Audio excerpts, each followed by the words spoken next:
Hello. Hello, my friends, our friends. Welcome to Needles at the Ready. I'm Kevin. And I'm Ray. We are coming to you guys from Stratford, Connecticut, where we live with our dog, Tarquin. Yes. Today is Sunday, July 10th, 2022. Sunday, you say? Sunday. And it is episode 65. So Oh, welcome. good job. I forgot to look. Welcome back Great. to our returning viewers, and welcome to all new viewers. Feel free to hit the like, thumbs up, and subscribe button, and that bell if you want to be notified when new content comes out. Ring my bell. And if you sing about it, you get bonus points. So we are going to probably chat for a very long time. Yes. We have a poop ton of things to show. We do. On this little poop show that we have. So grab a beverage, grab some snacks. What did we watch yesterday? They had emergency snacks. We were watching Legacy Fiber Arts. Arts. We love them. They're in Connecticut. I know. So I was thinking about that last night. One, it would be great to meet them. Totally. Two, They have no idea who we are, though.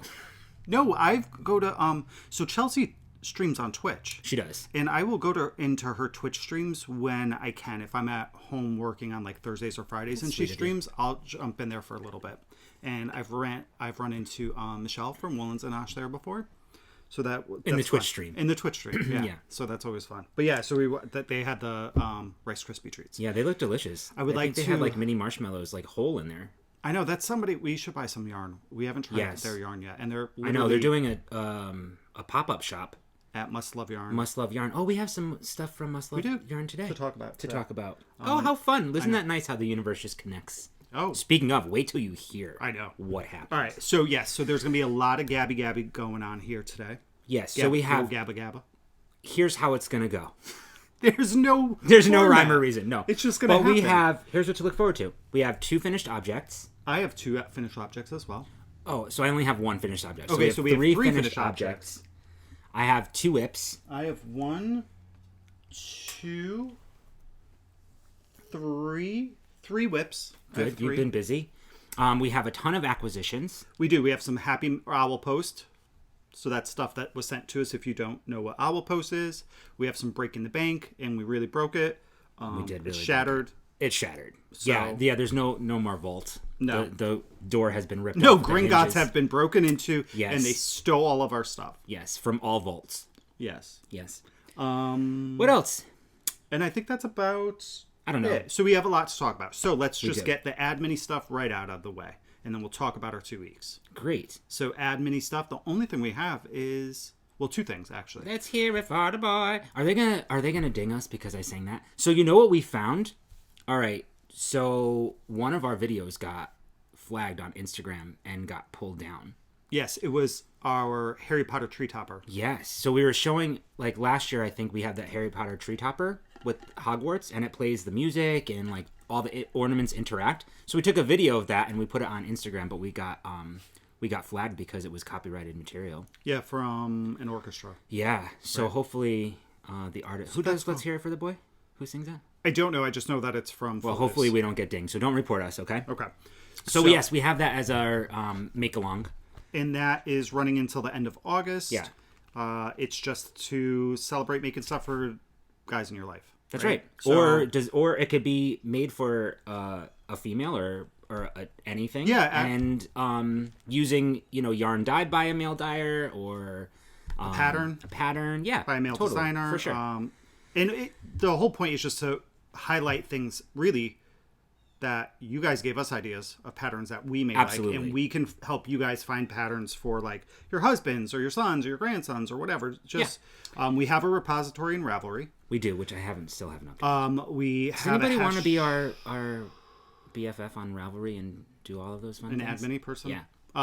What else do we have? We have a chatter thread, FO thread. Yes. We have a hashtag, which is hashtag NATRBoys 2022. Correct. We'll be pulling prizes from those 3 places. Mm-hmm. There's a lot of entries on Ravelry. There's not so many yet on Instagram. So you can post whatever on Instagram. They don't have to be finished. It could be like chatter threads, or you can showcase yarn or whatever. Doesn't matter. And then, so that's pretty much that. But then the second thing is, it's almost that time of year where. Who was that? I don't know. Refresh. Oh. He was knitting though. I know, in a bathing suit.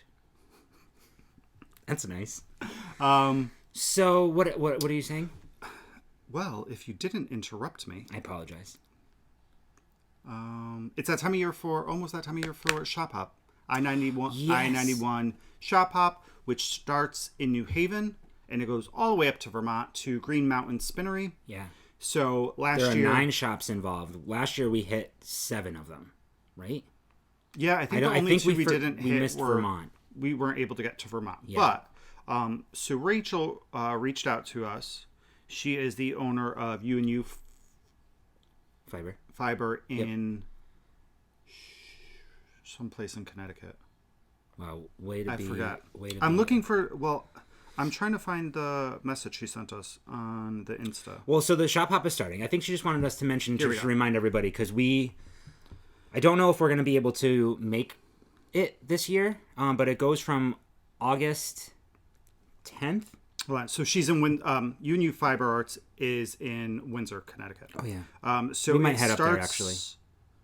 August 8th, and it goes through the 20th. Mm-hmm. So it's, I mean, the ones that I know off the top of my head is obviously U&U, Knit New Haven in New Haven, Yarn Barn in Woodbridge, Margie's, which is in, I don't recall the town. Nor do I. Green Mountain Spinnery in Vermont, and then there's another one right down the street from it. Well, you did a terrible job. So we'll have all of the information linked down below. You are such a loving person. I am. It's amazing. I know. Oh my gosh. No, there's a lot of really, really cool yarn shops, and we hit like I said, we hit 7 of them. We did last year, which was great. Webbs is part of that as well, so it'll give you an excuse to get down to Webbs. Northampton Wools, which is fantastic. Village Wool, which is in there as well, and then Knit. We didn't hit the shop. I can't remember the name of it. Knit something. I don't something remember. Knit in Vermont as well. The other yarn store, but we'll have all the information linked down below. We'll link in to our the show website. Notes. Yep, and you can go ahead and follow that. But Knit New Haven is also having a huge sale in July. We're going to be heading to Knit New Haven next week. This week? Coming up? So next week, some point, or this upcoming week. Yeah. Thursday or Friday. So they have a sale. It's 10 to 40% off yarns, bags, tools. So definitely stop by there. Their sale is really good. We have them linked down below in every one of our show notes because they're a local yarn shop. Yep. So the link to their shop is right down below. So go ahead and click that. Check out their sales. If you're down in the area next week, give us a little ring because maybe we'll see you because we're gonna go there during the week on Thursday or Friday, I think. Yes. Which should be fun. It will be. Yes, because we need another trip to a yarn shop. Absolutely. Who doesn't need more yarn in their life? Says. We don't have enough stash. No. That's not even real yarn. That's just photos. Yeah, it's just It's stock photos. Yeah, totally. We don't have that. No, much it's just a backdrop. That's all. Okay. We just like to make it look like we know what we're doing. So that's the admin stuff, right? Let's talk about our last 2 weeks. The last 2 weeks have been jam-packed. They have. Yeah, no, they've been super busy for us. So after the last episode, that Sunday, we went to your brother's house for your mom's birthday. Thank you all for wishing my mom a happy birthday. That was really, really sweet. Even though I did order you to do that. Not order you, but you know what I mean. So she had a good day. We got together and we had a nice little picnic. My dad grilled. My brother grilled. It was nice to see my dad back on the grill. He was always the grill master growing up. He does this special chicken that he does on the grill. Yeah, marinated chicken. It's so good. Oh, your brother does it now. So my dad passed down the recipe to my brother. So my brother's been taking over. But my dad actually manned the grill. And he was doing some Italian sausages. Growing up, every Sunday, we used to get these Italian pinwheel sausages and prosciutto bread and all Italian cheeses, and it was really, really nice. So it was cool. So my dad was grilling all of those. He did not grill the chicken though. I think you said grilling. Maybe I said growing. He was growing some sausages in the backyard. It was a good year. That crop was a good crop.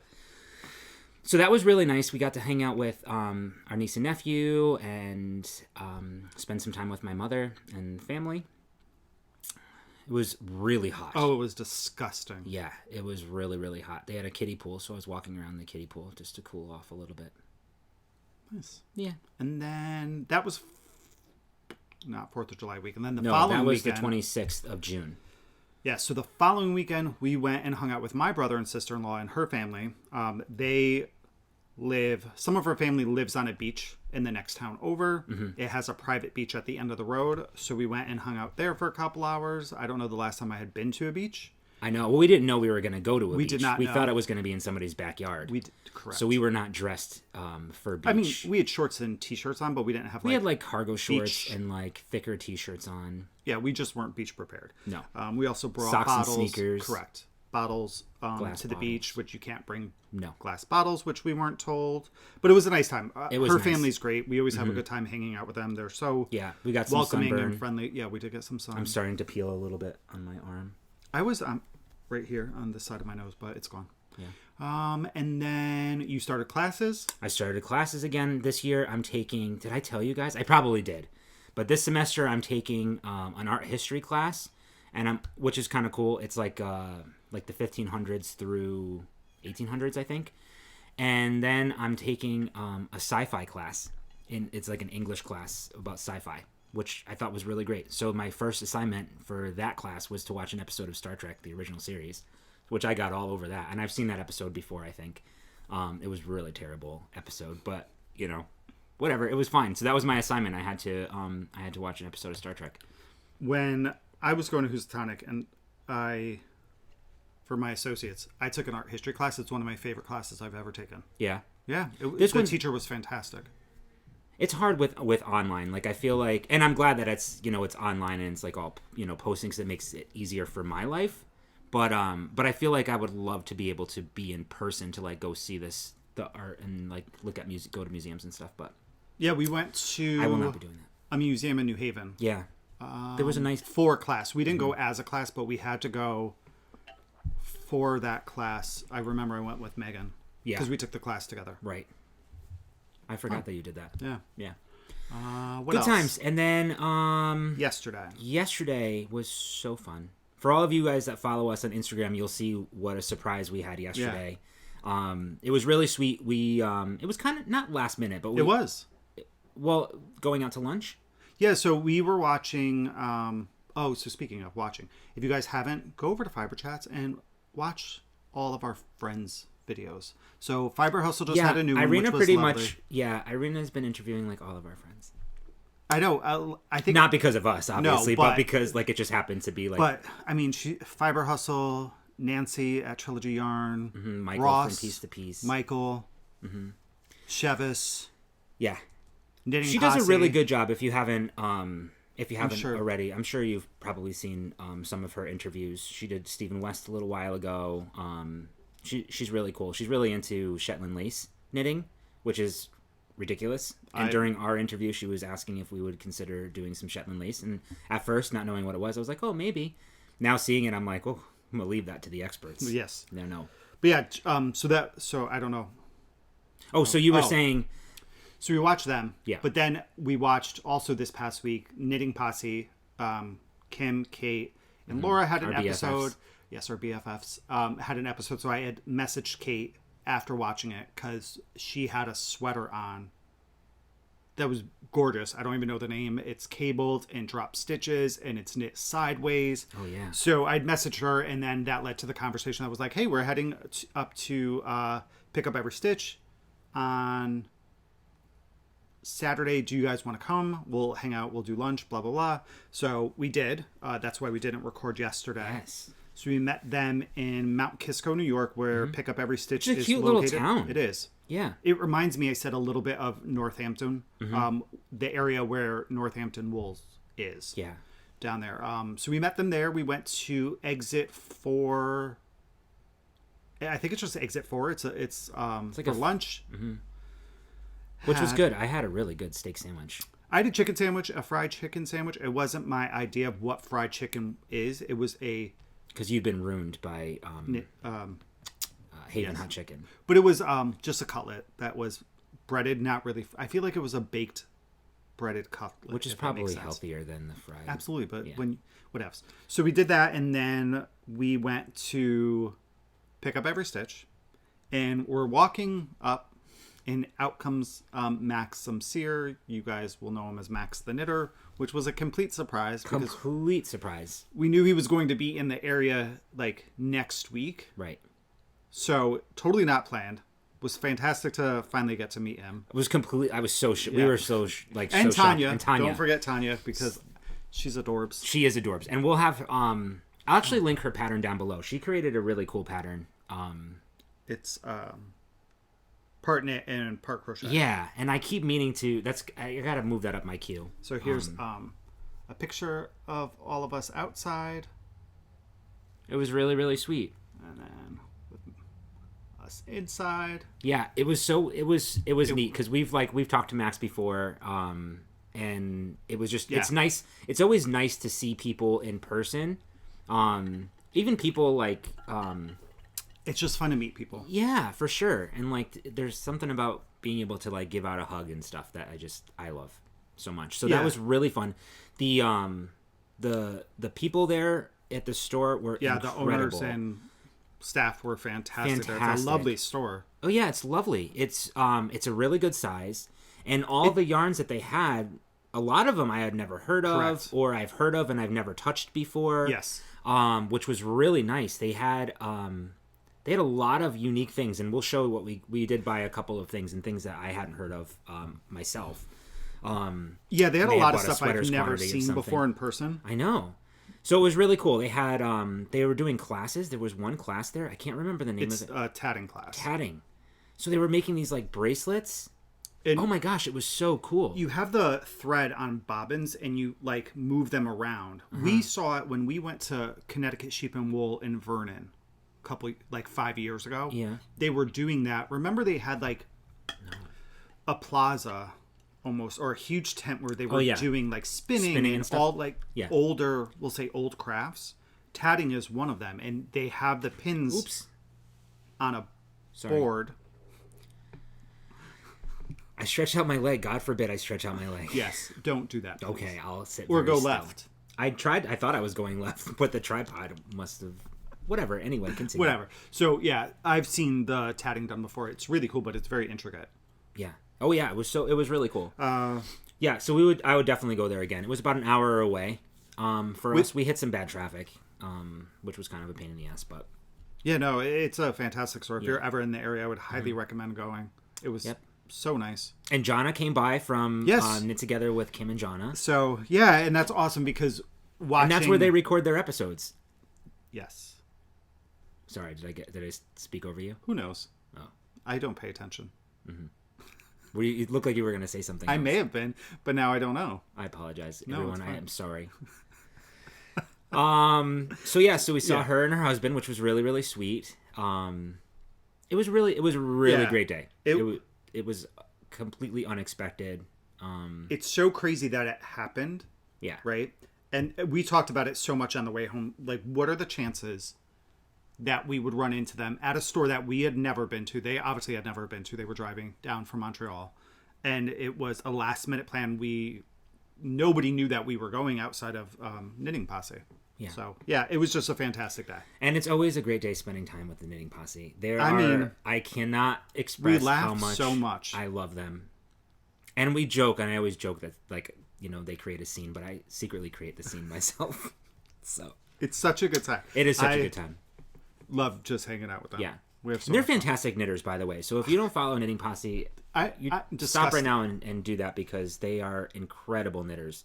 I always feel like, oh, here's another pair of socks. Oh, here's a hat. And they're like, oh, here's this drop stitch, blah blah blah blah blah. And it's like, what? I know. It's gorgeous. Anyway, they put us to shame. We love you guys.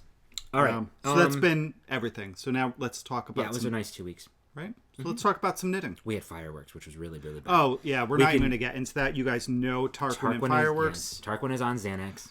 Xanax does help in his weight. A full pill is a godsend. A half a pill on the 4th of July is not a good idea. So when Kevin says full pill, for those of you who know Xanax, it's 0.25 milligrams is his full dose. But we've been giving him half a dose. Which just takes enough of the edge off, except for the idiots across the street from us decided to light off whatever they are, gigantic fireworks. I don't know where they got them from, and they must have angled the fireworks like to blow up over the street or something like that. They must have miscounted because everything blew up right over our house. Yes. And there was stuff like falling down onto our back deck. We found pieces of like cardboard. Yeah, really bad. Tarquin had a bad night. Yeah. And you did not see that they had stuff that caught on fire outside on their driveway. No, I didn't. Yeah, they poured water on it. Yeah. So that was 4th of July. It was not a great evening, but we got through it. We did. But we did find out, and we were talking about this with our on our knit night, that Tarquin's new favorite artist is Josh Groban. Yes. He loves Josh Groban. He does. And he is not a fan of Celine Dion live in concert. No. He does not like her Las Vegas residency. No. So, but we will not be playing Celine. We will not. But yeah. Anyway, All Josh right. Groban's a winner for Tarquin. He comes him right down. Let's get into some knitting. Let's do it. 20 minutes in. Y'all still here? Did you have a pee break yet? All right. First FO. Really? Yeah. So here's my first FO. Well, the ends aren't woven in, and I forgot to do something to it. So this is my colorful half and half. What side am I showing you all? I'm showing you the crappy side. All right, so this is my colorful half and half dishcloth from Pearl Soho using their Buttercup cotton. I did this with 3 colors for the first time, but I forgot to do the I-cord. This is for our niece. Okay. I had already given her her first one, and I gave my brother and sister-in-law the 2 that I made them, so I was in the process of finishing this one for her. But you can do a crochet chain here. Maybe. I don't know. Or I would do it on this end. I have more of a tail. Sure. So maybe. So I used, I don't even know the colors, but this blue. Robin's egg blue. This peach. The tags are in here. And then this yellow. This yellow, at least. It's a really pretty yellow. Is probably like, what? This is called John Quill yellow.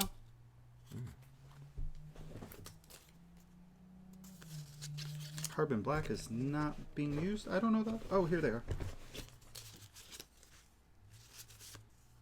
Nope, it's neither one of those. Oh, here's another color tag. Nope. I guess I don't have. Oh, so wait. Kevin uses this bag to put all of his Buttercup scotch. This is Summer Melon. Oh, that's nice. I can see that now. And yes, this is Robin. Oh, the tag's in there. there. I'm not looking. But I'm pretty sure it's Robin's egg. I'm pretty sure you're right. Because I just Bluebird. Oh, it's not. It's Bluebird egg. Bluebird egg. So yeah, you guys know my love affair with Buttercup cotton. I have a crap ton. It was on sale recent. No, I did not buy any more. You didn't? It was on sale again for like $6 or $6.60 a skein. So Pearl Soho always has fantastic sales. Sign up for their newsletter. They have the Buttercup cotton. They have another like tulip cotton, and then their kicking the thing. What's the other one? Linen quill. Linen quill, which is a fantastic fingering weight yarn. I'm just gonna pull up the pattern just so you guys could see. Oh, that's a gorgeous pattern there too. Are you gonna show that? Yeah. It's under miscellaneous. Oh, some of you have asked what we look at our patterns through. And thanks to Caleb over at Drowning in Yarn, we use the Good Notes. It's a paid-for app on Apple or on the iPhone. Yeah. I'm sure they have a version for something else. Maybe. Yeah, I'm sure there's other things. It's just the one that works for us now. Right. I've tried Knit Companion. I tried just using like Apple Files or Notes or whatever. It's the only thing that's really worked and helped me stay organized. So I love Good Notes. So that is FO number 1. Woohoo! Yay! You're up. Well, I only have one. Yeah, so then you go, and then I'll do FO number 2. And then FO number 2 and 3 you'll do? I only have 2 FOs. You said 3. You have... No, I have 3 whips. you lied. You're right. You know, you're pretty judgy today. I know. Maybe I should go take a walk. Maybe. All right.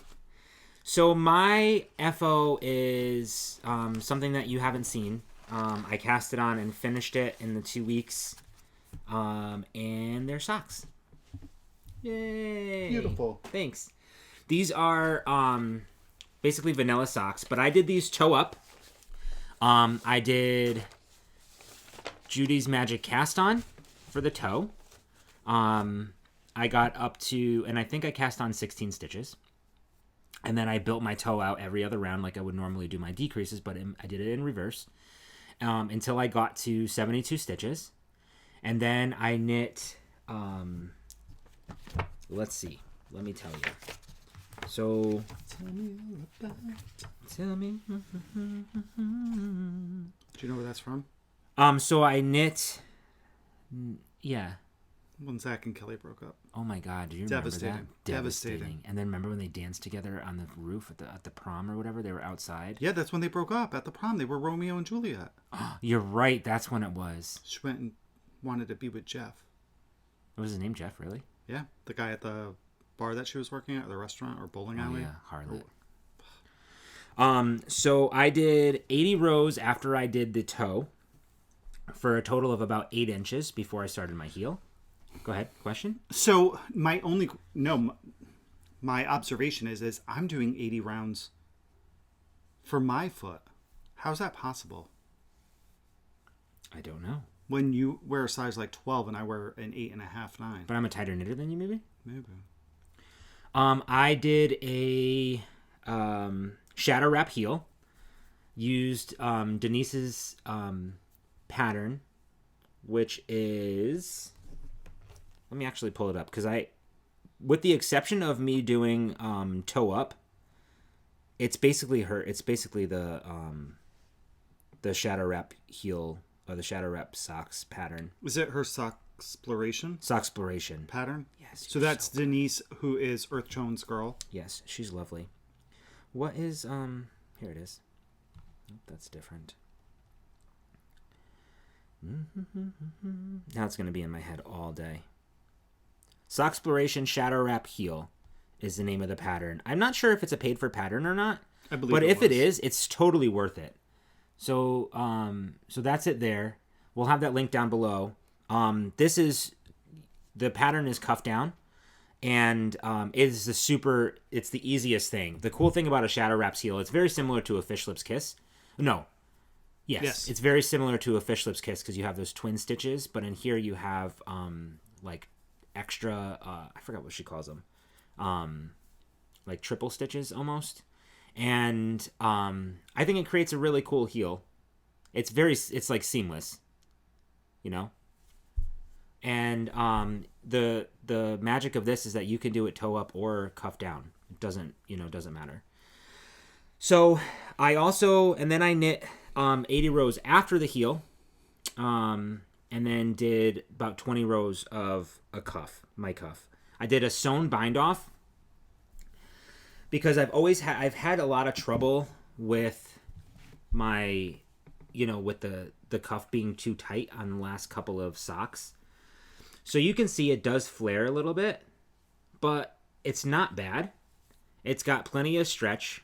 I just did a plain sewn bind off. I think I would probably try like a tubular bind off.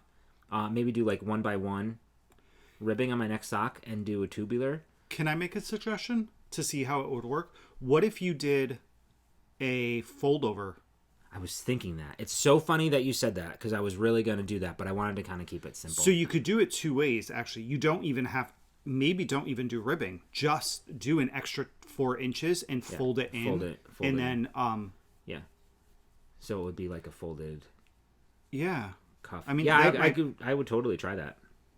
Yeah. That'd be a interesting experiment to see if that fits better. These fit fabulous. The yarn that I'm using is a Yarn to Die For Designs. And the colorway is Can't See the Forest for the Trees. It's really pretty. It's really pretty, right? Yeah. Yeah. I like I split them up into 2 different 250-gram balls. And what I ended up doing was I kind of knit them in tandem. So I knit the toe on one sock, and then I knit the toe on the other sock, and then I knit the foot, then knit the foot, then did the heel, and then just kind of did it that way. I have I wanted, because I didn't know how much yarn I would use, and I wanted to use some yarn from our stash because we have like a ton of yarn. No, that's not even our stash. That's all fake. Oh, from our fake stash. So I ended up having. Well, also this was 462 yards, which is a lot of yarn. It's 75-25, 75% superwash merino, 25% nylon. It's in her Pisces base, or their Pisces base. And I have a bit left still. Well, that's a good amount. I know. But the socks are way long enough. Like they go up and over my my sock blocker. So they're definitely like mid calf. And I did them on 9-inch circular needles. Thank you very much. Loved it. I did and I did the heel on the 9-inch circulars as well. Can you what are your favorite 9-inch circular needles? Chow Goose. Okay. Yeah. 2.25 millimeter needles, US 1. And that's usually how I do my socks. My next pair of socks is going to be a pattern sock. That is a great segue into what I want to talk about next. Oh, wonderful. Well, I'm glad I can help you. So Magic Loop, I used Magic Loop to cast on. And I did, and then I just switched. Once I did my cast on, I switched to the 9-inch circulars and did the whole rest of the sock. I will say I'm not a fan of the 9-inch circulars to do the heel. I have a lot of trouble purling backwards when you have to turn it.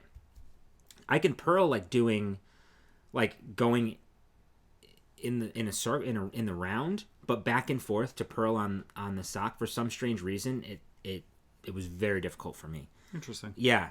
So I will next time I do this I will put them on DPNs to do that. Or that makes sense. Magic Loop just for that one needle to go back and forth. And that's really all I have to say about them. They're very soft. They're very nice. I haven't washed them yet. What's your experience with the Shadow Wrap heel? I know you've knit it one other time. What's the fit like for you? Great. It's fantastic. I mean, I could probably try to show you. No, because you're going to kick over the iPad. Let's see. Oh, here we go. If you fall and hurt yourself. Yeah, no, it's good. All right, let's see how flexible I am. Oh, jeez. So there's my heel. No, you guys see? Bring it over there. That's better. Okay, you're such a jerk. Woo. So it does. It fits nice. Right? You see it? Yeah. Yeah. Fantastic. Toes good. I don't know where you're going with your leg. I'm putting it back. Okay. So that is that. I can see that's fun. I can see why people show off their socks that way. Ooh, I feel limber now. All right, so I'm happy with that.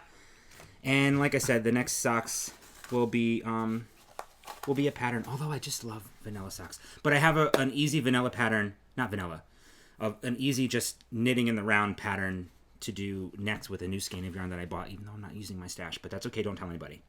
Do the crunkle socks already. We both need to do a pair. I'm going to. Is that what your next pair is? Yes. Yes, it is. Yes. Why, yes, it is. Why, yes, it is. Thank you for asking. Yes, it is. Oh, good. But my next knitting in the round is not the crunkle sock. Is not socks. It's yarn that I just bought yesterday. Oh, I know what you're speaking of. Okay. Now I know where we're going. It was an expensive skein of yarn. It was an expensive skein of yarn. But I'm over it. It's okay. And that's my FO. Okay. So, your FO and your mention of something just reminded... Oh, pattern sock. So, yesterday after we got home, we just kind of vegged. And we watched Legacy Fiber Arts, but we also watched an Irish knitting podcast, right? With Sam. Him. So, Sam is working on a new sock pattern that's patterned. It has like two cables. It's gorgeous. And a pattern for some fingerless mitts. So I want to do the mitts.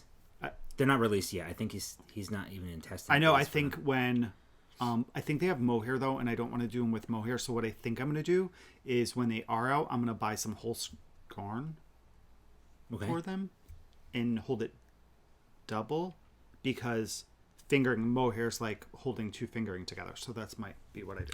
I think mohair's more like lacy. So I think it's. I don't know. I don't know the whole holding everything together sometimes. It's okay. I understand it, but I might do it. I might try a mohair. I might try Siri. We have some Siri. Yeah, do Siri. We'll see. Okay. When it gets released. Yeah, so check out his most recent episode. I think the socks and the mitts are and he's also doing these Christmas balls. Yeah. Which are really cool. And he had a great idea of he's creating his own like pattern. And he got the inspiration from Arna and Carlos's balls, but they're knit completely different, he said, and it's using magic loop. You're making some jokes about their balls in your own head. So, but what he did was he's knitting a magic loop, and then in order to like tighten them up a little bit.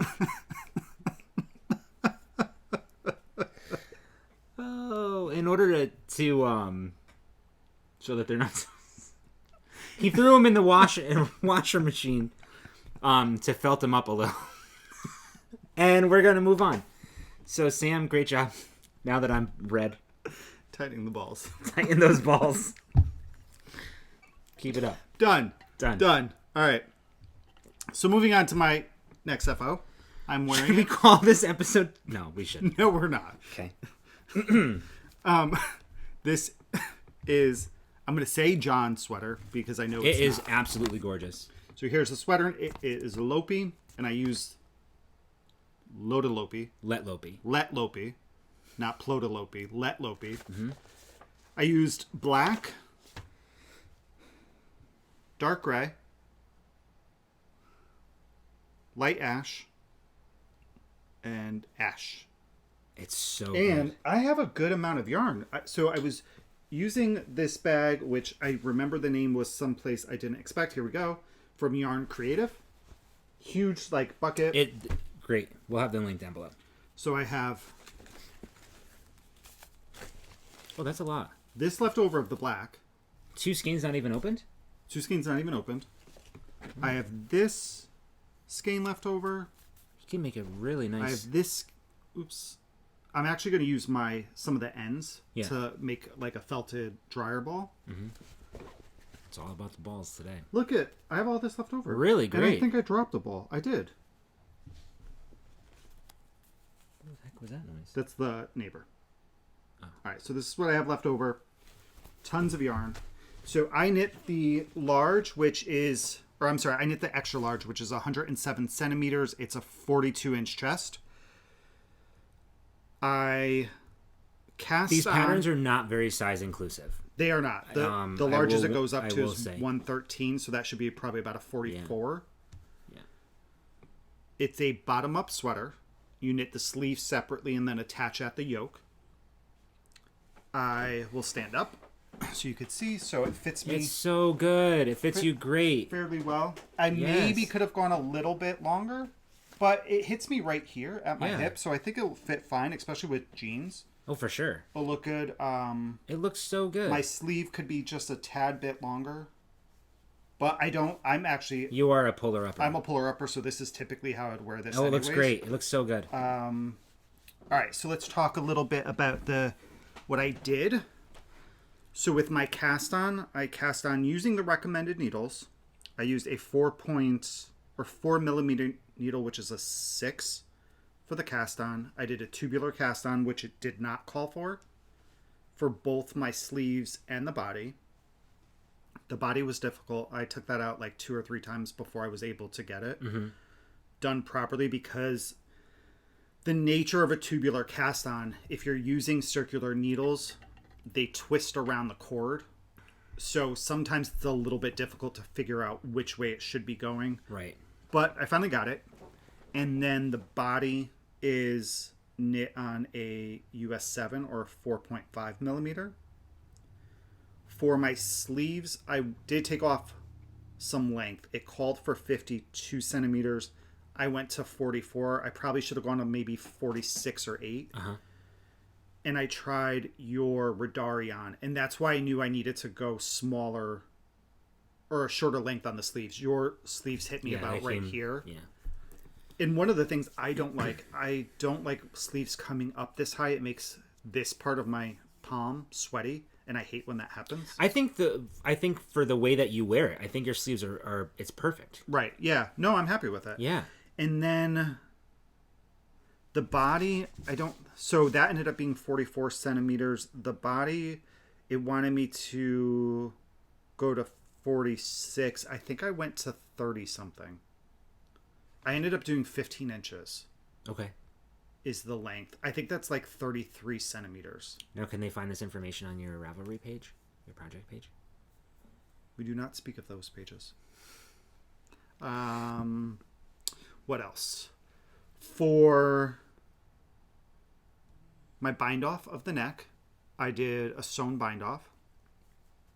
The neck is a little bit wide, but it's not bad. It'll look fine with a shirt underneath it, especially if I do a black t-shirt. It'll look great. Or a button down would look nice under it. What else do I have to say? The color work, I only caught my floats if my stitches were over 5 between that. So, if it went 6 or 7, it went 6, 7, or 8. So I caught my floats there. I don't feel like I have any puckering. No, it's so good. I think my stitches are pretty good. I don't do a lot of color work. I've done some hats and maybe some cowls. I really haven't done a true stranded color work piece like this. So I'm super happy with the way that it turned out. Me too. It's so interesting to me because knitting this, like I said last time, these colors are so similar in person. It's really hard to tell. Like even here on this piece, it looks like it bleeds in. It's furry. I feel like a Wookiee. So I agree. I think that do you think gleaning it would do anything? No. So yesterday when I was talking, I want to say Kate. Because mine is like that too. It's got a lot of stray hairs kind of like all over the place. The more you wash it, the more those long hairs will, people say, come out of the sweater. Okay. But can I say something? I'm not warm. No, I agree. It's blowing my mind right now that I'm not sweating like we live in the devil's armpit. I agree with this, with mine using the same yarn. Yeah, I felt like it kept me cool when I wanted to be cool, and it kept me warm when I wanted to be warm. It's boggling my mind. I'm sitting here thinking as you're talking, I'm like, how the hell am I not sweating? Yeah. And I feel like Yeah, no, it's a great yarn. It's so affordable, too. The kit was $40 or $50, right? The yarn's itchy, so if you're sensitive to an itchy yarn, I wouldn't recommend it. The more I'm wearing this, the less itchy it's you're getting used to feel. Like I wore it for a full day. Where did we go? We went to Connecticut Sheep and Wool. I wore it for the entire day until we got to, because then it got warm, like when the sun was like beating down. I took it off in New Haven, but for a couple of like hours I was wearing it and I stopped feeling the prickles. Yeah, this is it's just lovely. Yeah. Highly recommend the yarn. I will say the pattern's super basic. Totally. So, if you don't know, you can figure it out. Sure. I think it's not actually that complicated either. Hi, sweetheart. Hi, Bugs. But, yeah, I love it. I'm super happy. And I will say I was 100% inspired by Christopher from Cabin Boy Knits. Yeah. He knit this. He showed it on his podcast. Did he use blues? No, I think he used... It's very similar colors, if not the same exact ones. When I saw him talk about it on that episode, I immediately went and bought the kit because I thought it was stunning on him. I think it's such a great pattern. So, yeah, that's my John sweater by Lopi. And that is all I have to say about that. So, yeah, it's pretty similar. Oh, yeah, it is. Look at the three amigos. So that is that. And I did it pretty quickly, too. It's not to toot my own horn, but... No, you did. They knit up very, very fast. Yeah, it's a worsted weight sweater. I knit it, and there's that episode. Yeah. Yeah, I knit it in about 3 weeks. Oh, it's such a good sweater. It really is. And what I actually am looking forward to in the winter months is I'm not a big jacket person. I don't like driving with a jacket on. Right. So I feel like this is something that I'll be able to wear and it'll keep me warm without having the jacket. Oh, 100%. So totally agree. So that is that. Really great job. Congratulations. Pound it. Good job. All right. And I'm sorry, guys, if I keep looking at my phone. It's the Wimbledon men's final, so I'm keeping an eye on it. I want to make sure my favorite's winning, and he is. He's up 2-1. Thank you. Who's your favorite? Novak Djokovic. Okay. Great. And that concludes the FO portion of this well thought out episode. We're now moving into this well thought out episode. Moving into whips. Whoosh. All right. How many do you have? 2. I have 3. So that I didn't make much progress. Does that mean I go first? Yeah. How many do you have? 3. Yeah, sure. Okay. So if you want to do like a little round robin. Yeah, that's how we typically go. Round robin. So here's whip number 1, living in my Scrappy Angel bag, who was on vacation last week. Can you check and see if she's no longer on vacation? Sure. Because we got no on her. No, I will. I'll check. Because we were talking about it, and people would go to her shop, and she was on vacay. I think for her birthday. Okay.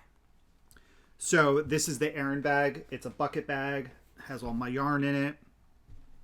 I'm knitting the Garter Abyss shawl by Stephen West. I'm knitting this along with Erin, a fiber hustle who's hell of a lot further. I think he's pretty much done now. So her shop is still closed. It says for the month of June. So maybe she said products will be added back in July. Okay. So I'm hoping pretty soon. Here's the Garter Abyss. I want to show this picture because it really shows the shape of it well. So it is a fade. It's a 5-color fade. I dyed the yarn myself. And here's where I'm at. I bet you, am I in the middle of a row? Probably. Sure am, but that's okay. I'm not much further from where I was last time. This is the... Where's my stitch mark? All right, so this is the side here that you should be seeing. So I'm in the fade. I'm working with colors 1 and 2. I was about here last time. So now you're fully into the color too? Yeah, I got 2, 4, 6, 8, 10, 12. About 12 rows done. Since then, I only worked on it once I finished the sweater. Mm-hmm. So this is Asteroid Belt, Sunstone, I forget the name, Fire Pit, and Folkstone. Oh, this is Brown Agate. Nice. That's right. So those will be the colors, and it's quite long. Are those in your shop? Any of those in the shop? Asteroid Belt is on 75.25. I think that's it. Yes, it's actually a lot. I feel like really I'm doing something wrong though. It's growing very quickly. You're supposed to knit the second section into this gets down to about 15 to 20 grams. I'm still at 40 something. That's a lot. And I'm on repeat, I think 5 of 10. Well, didn't Aaron say that he's gotten like a couple more repeats done? Yeah, he's done more. I think I'm on 5 of 10. Where are the stitch markers? Over here. So yeah, this was the end of repeat 1, 2, 3, 4. Okay, so yeah, I'm working on repeat 5 of 10, and you go through all 5 colors by the end of that 10th repeat. So I'm hoping that with how quickly it grows, that it's just going to start eating up yarn, and maybe then I'll feel like I'm doing it properly, because I do feel like I'm doing something wrong because it's not eating up yarn. But you're following the pattern, right? I think so. And I mean, each skein of yarn is different. So Stephen West's whatever yarn that he had, his yardage might be different than yours. Yeah. You know? And here's how the bag. I know these bags are zips so up. great. Really cute. Yes. I love. And that is my Garter Abyss. Lovely. I will show my sweater. This is I show this for the past 4 months, I feel like. Living in my Naughty Knitting Sack by Katie. These are the mermen in here. I know. I was going to use mine. It has yarn in it. It has my Plotalope in it, but I don't plan on casting that sweater on just yet. Oh, So you know what? I want to actually talk about one of my acquisitions as well while I'm showing this too. So I am using Primrose. Oh, we watched that. Yeah, we did. It's so good. So good. Primrose yarns in their house base, which is a 2-ply fingering, 50% merino, 50% Shetland. It's approximately 400 yards. The colorway is Comet. I have 1 skein left here, and I just caked up the second to last skein. I've gone through, I think, 3 total, because I had 5 skeins total. So I showed last time. I had just finished the body, and then I needed to pick up to do the sleeves. So I've only gotten this far right now with the sleeve, but it's fingering. It takes so long, and I'm getting now it's going a little bit faster, and I'll show you like what I'm doing to make things go a little bit faster. But I've gotten maybe about, I don't know, 6 inches or so, 8 inches, 6 to 8 inches on the sleeve here. You can see the sleeve detail going all the way down. It's going to be lovely. And I am down to, I'm knitting these on 9-inch circular needles as well. We have the Chalgu minis on the blue cord here. So that's what I'm using. I think these are the 2-inch tips here. Oh, you do the same size tip. I do one large and one small. I haven't tried that. So I have more to hold on to when I'm knitting. So maybe that would be... I switch it. Okay, so maybe that would be helpful for me. For sure. I would give it so a shot. I'm on my sleeve decreases now. I've got to do like 26 of them. So I've gotten 5 done. And I got this. One of you wonderful viewers had recommended this shop. And I'll give you all the details during our acquisitions phase of the programming. I think maybe I'll just tell you now. Hi, Bubba. Sorry, I don't mean to bother you. Guys, we have so much stuff to show. Yeah, we have so much. I can't even find this. Like, this isn't it, right? No, it's definitely in here. I saved the. I don't know where did I put it actually. Maybe I left it in that bag. Anyway, here it is. Okay, so I got it from Twice Sheared Sheep. It's a snag-free row counter, and I'm sure you guys have seen this before. But this is and I've seen them too, and I didn't really know how they worked. So basically, you have 1 through 0 on here, and each one has a ring above it. So you use this as your stitch marker, and as you're going through the row, you slip it. So right now I'm on row 1 of the repeat, and so for me, it's a 2-row repeat. And you increase every 4 rounds. Decrease every 4 rounds. So basically, I have to knit 8 rows, right? So for me, row number 1, you do one thing for the repeat row number, and on my and row number 2, you do something else with your first stitch. I don't want to give away the patterns for pattern. So I know that on my odd stitches, I do, the thing I have to do for row 1, and then on my even stitches, I know I have to do that for row 2. And every time you come to the end of a row, you slip it. So I would put this on instead, and et cetera, until I get down to 8, which they include these little like markers that you can put there. So once I get to row 8, I know that I'm done with that, and when I get back to 1, I do my decreases again. Smart. Right? And so I use this for my sock to keep track of my rows as well. And what you do is you go through, Sorry, could you say that again? No. So you go all the way through, and then you move this little marker up to like once. Now I know I'm in like the 10, so 11 through 19, and then I would move that to the 2, and I would know that I'm on like the 20s, and you keep going down, which I think was really, really helpful for me.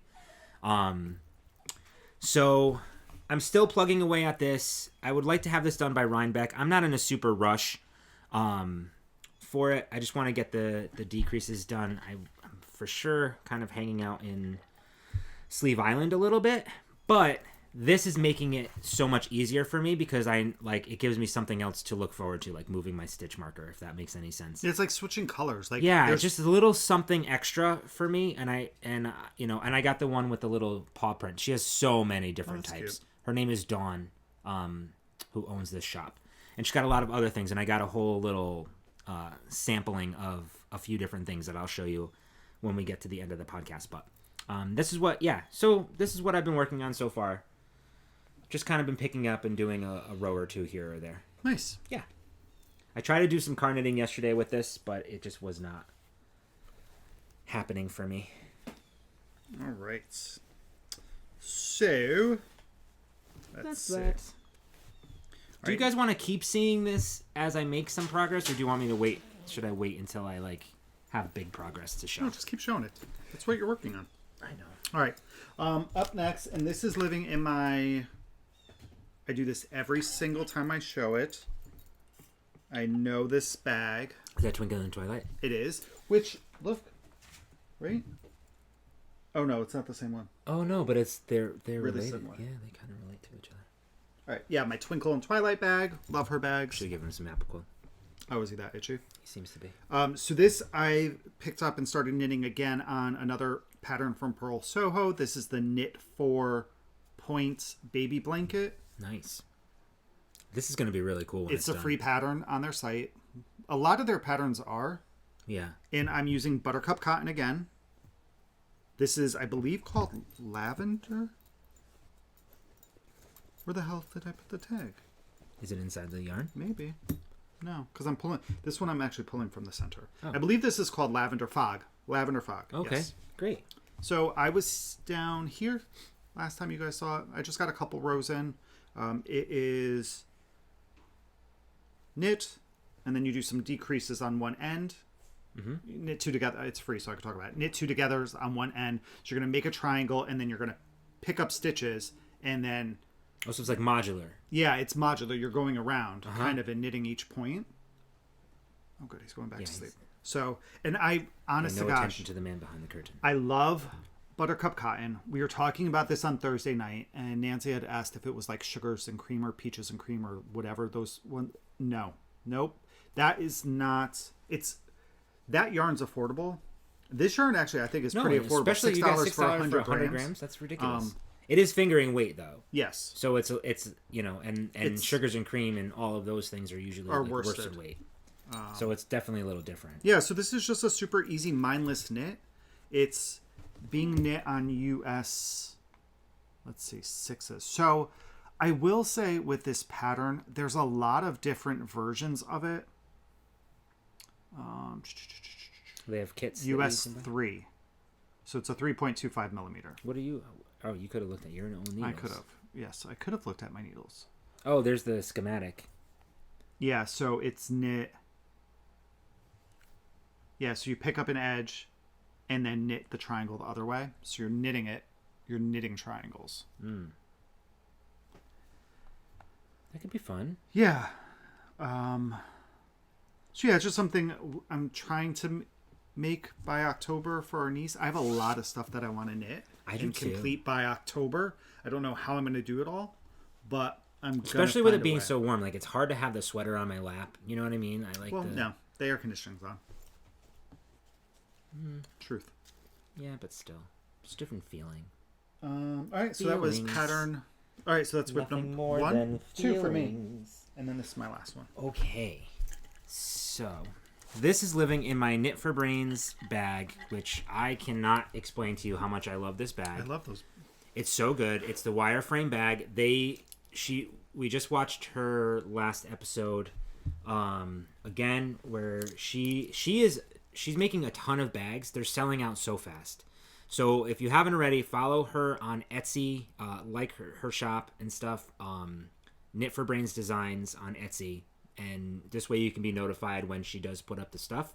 Can't always wait for her to post on the podcast because sometimes she'll post the bags before her podcast goes live. If you want to get these, because they do go up pretty fast, and they are huge.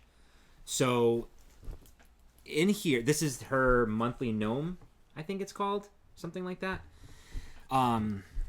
She's got some. What was the other one that she just had? The fabric.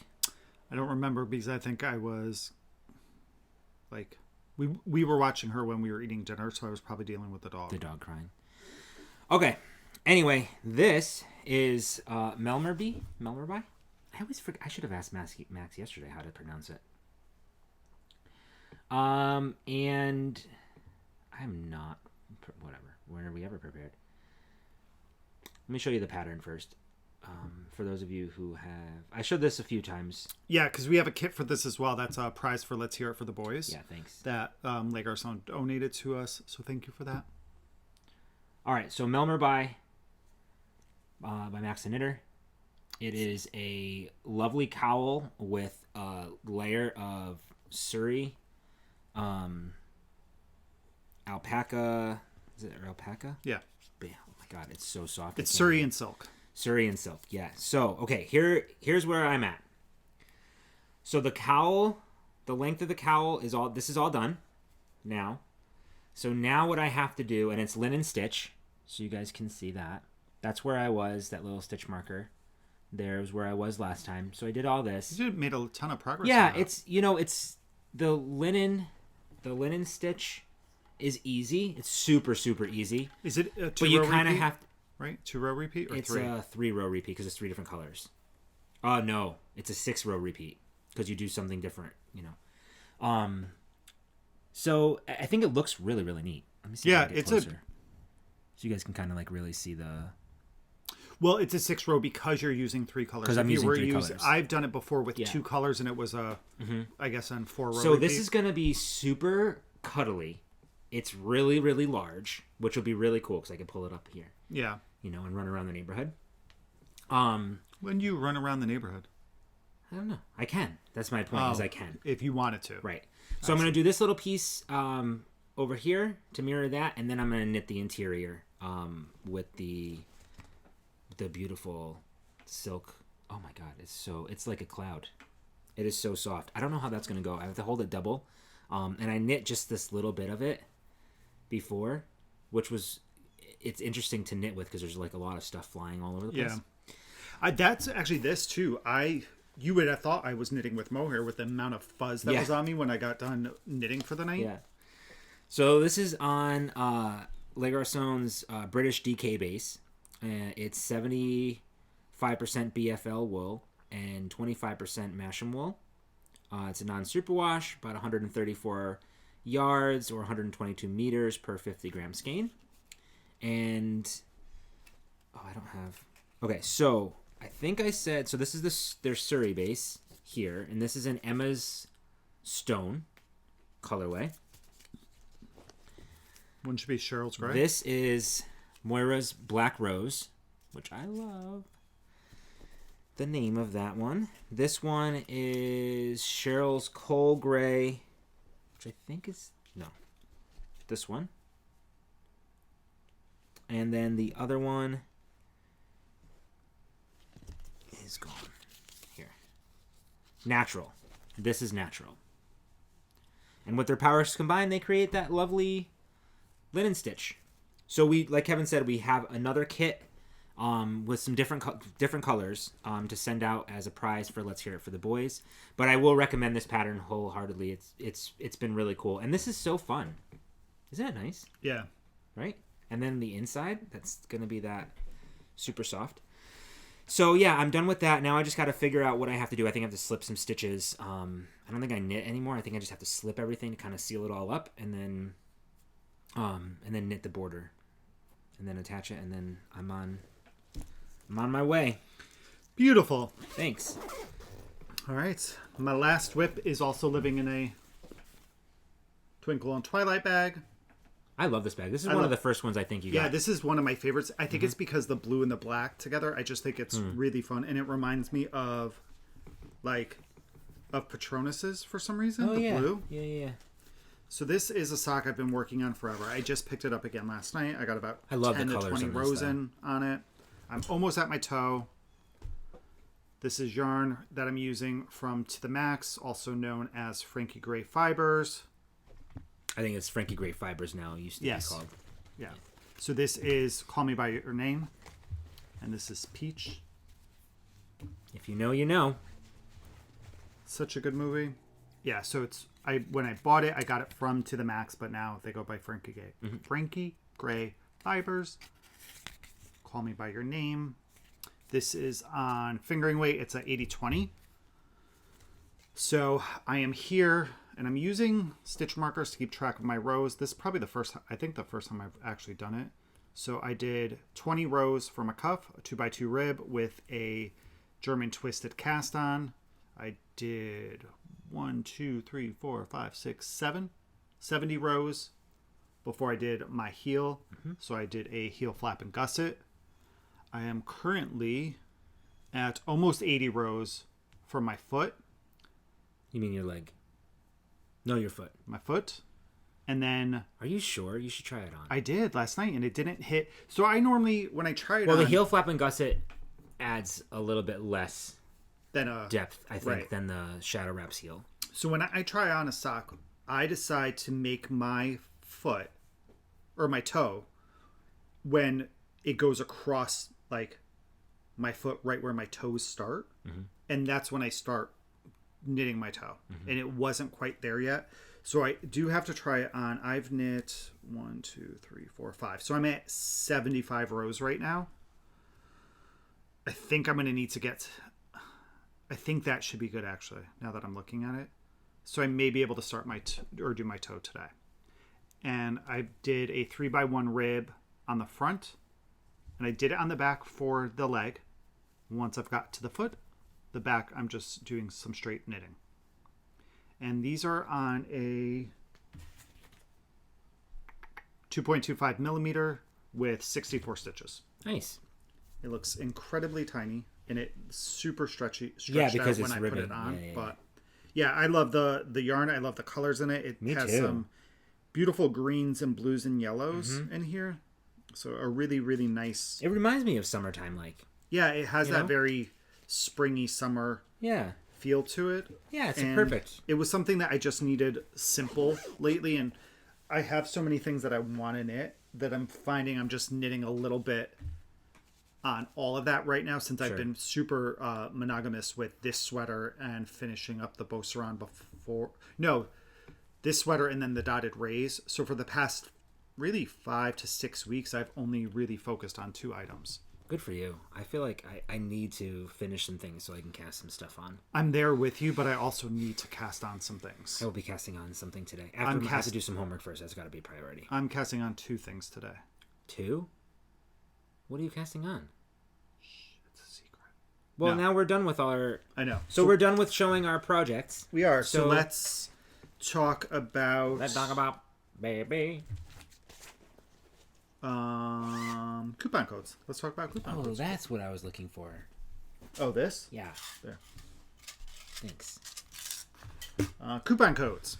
We have a bunch of them for y'all. They're down in our show notes. Let's just... Was he down now? Yeah. Just by 1 game in the 4th set. All right, so show notes. Here are our coupon codes. We have Naughty Knitting Sacks. The code is PricklePants15. That gets you 15% off your order. Trilogy Yarns. NATR15 for 15% off anything, excluding clubs and kits. Knit Swag. We don't have any knit swags with us here. Because we brought our Yetis. We did. I wonder if she has... So that code is Kevin and Ray. That gets you 15% off your order. Lila Styles. Love NATR10 for 10% off your order.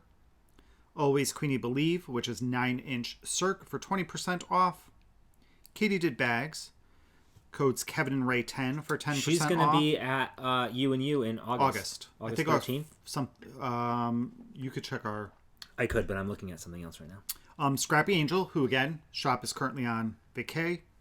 That's NATR Fan 10 for 10% off your order. Then we have Jesselyn Janice. The code is good for a couple more weeks. Her bags are so nice. They're so soft. Good until August 1st. The code's Ready15 for 15% off your order. And then Stitchy Squid. The code is Tarquin15 for 15% off. These codes are down below. We also did create the Ravelry thread. So the codes are listed in our Ravelry thread. Are they? And it also, yes, it also gives you an option if you're a maker. Feel free to throw code down in the comments. And this way people can check it out and go check out your shop. So that's coupon codes. Okay, let's talk about... Knitswag does have cool tumblers. Oh, really? Like the Yeti. Oh, that's fun. She's got gingham ones, Fair Isle. Fun. And like those and then water just bottles. Yeah. Oh, those are nice. Oh, so check out Knitswag. She's got we'll have to check her out as well because I need to purchase. Ote. All right, so do you want to talk about... You were just saying that you're going to be casting something on today. Did you want to talk about cast-ons? Or did you want to talk about Happy Mail? Well, my cast on is going to be from yarn that I purchased yesterday. So one of my cast-ons is going to be on yarn that's arrived. The other will be on yarn that I already have. Have where? In our fake In background? our fake background stash. Oh, okay. The one that we can touch. Shh. Yes. Okay. Well, whatever you want. All right. It doesn't matter. We I'll just talk about- do whatever the hell we want. All right, so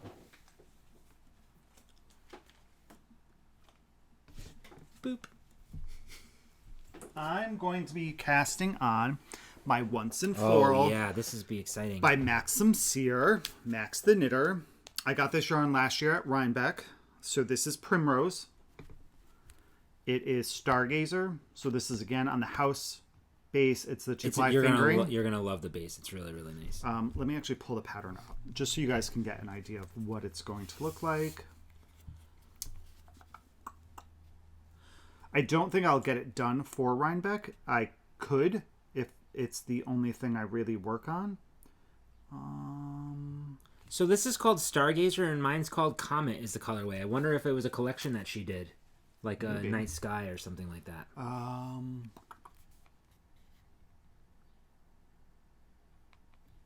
So I'm sure you guys have seen this. Oh, it's so good. So here's the sweater. So this is going to be the body. Mm-hmm. My roses, which in this sweater is white, is going to be Spin Cycle. Yes. This is, they're dyed in the wool. It is Summer Love. I have 2 skeins of this. And then for the background of the roses, I'm going to use a undyed yak that I have. I bought Which the is dye, which apparently what that is. which Max, just talking about it yesterday, said that's what his background is. So yeah, I'm going to use undyed yak. I had bought this blue for it. That's really pretty though too. So I don't know. I know. Yeah. I know What's now. that cube? I feel like all those. This is from Rhinebeck last year. Did we have projects in mind for those? So this is our woolen Zanache. At least mine. This is my North Bay Fibers. Oh yeah. This is a kit. What kit? This is the On the Spice Market kit. I bought this from Ms. Babs. Oh. This is Into the World to Spin. Uh-huh. This Okay, that's fine. Continue. That's from Webb's. That's for a Stephen West shawl. That's a Ms. Babs. So that's all a jumble of. That's actually all mine, I think. Now, so the initial idea was this. Which is really pretty. Oh, It is guys, really what do pretty. I do now? Where's your undyed yak? Do you want me to grab some? It's in the. Is it in the bedroom? Yeah. I mean Or the spare room. spat room. Yeah. Oh shit. I know now. Sorry, I don't know now that I. So I actually think. Oh, guys, what do you think? Now that I see this, I've been questioning this for the past week.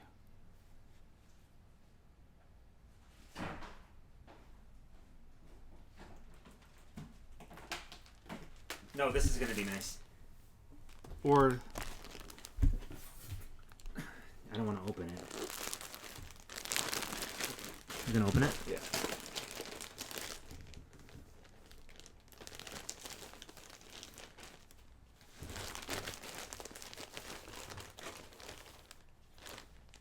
I just made a mess. Yeah, you did. That's why I didn't want to open it.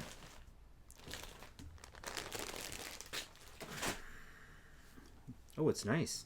I know it's lovely. Here, It's lovely. just great. I'm just gonna try to grab the. No, right here. Here, I got one.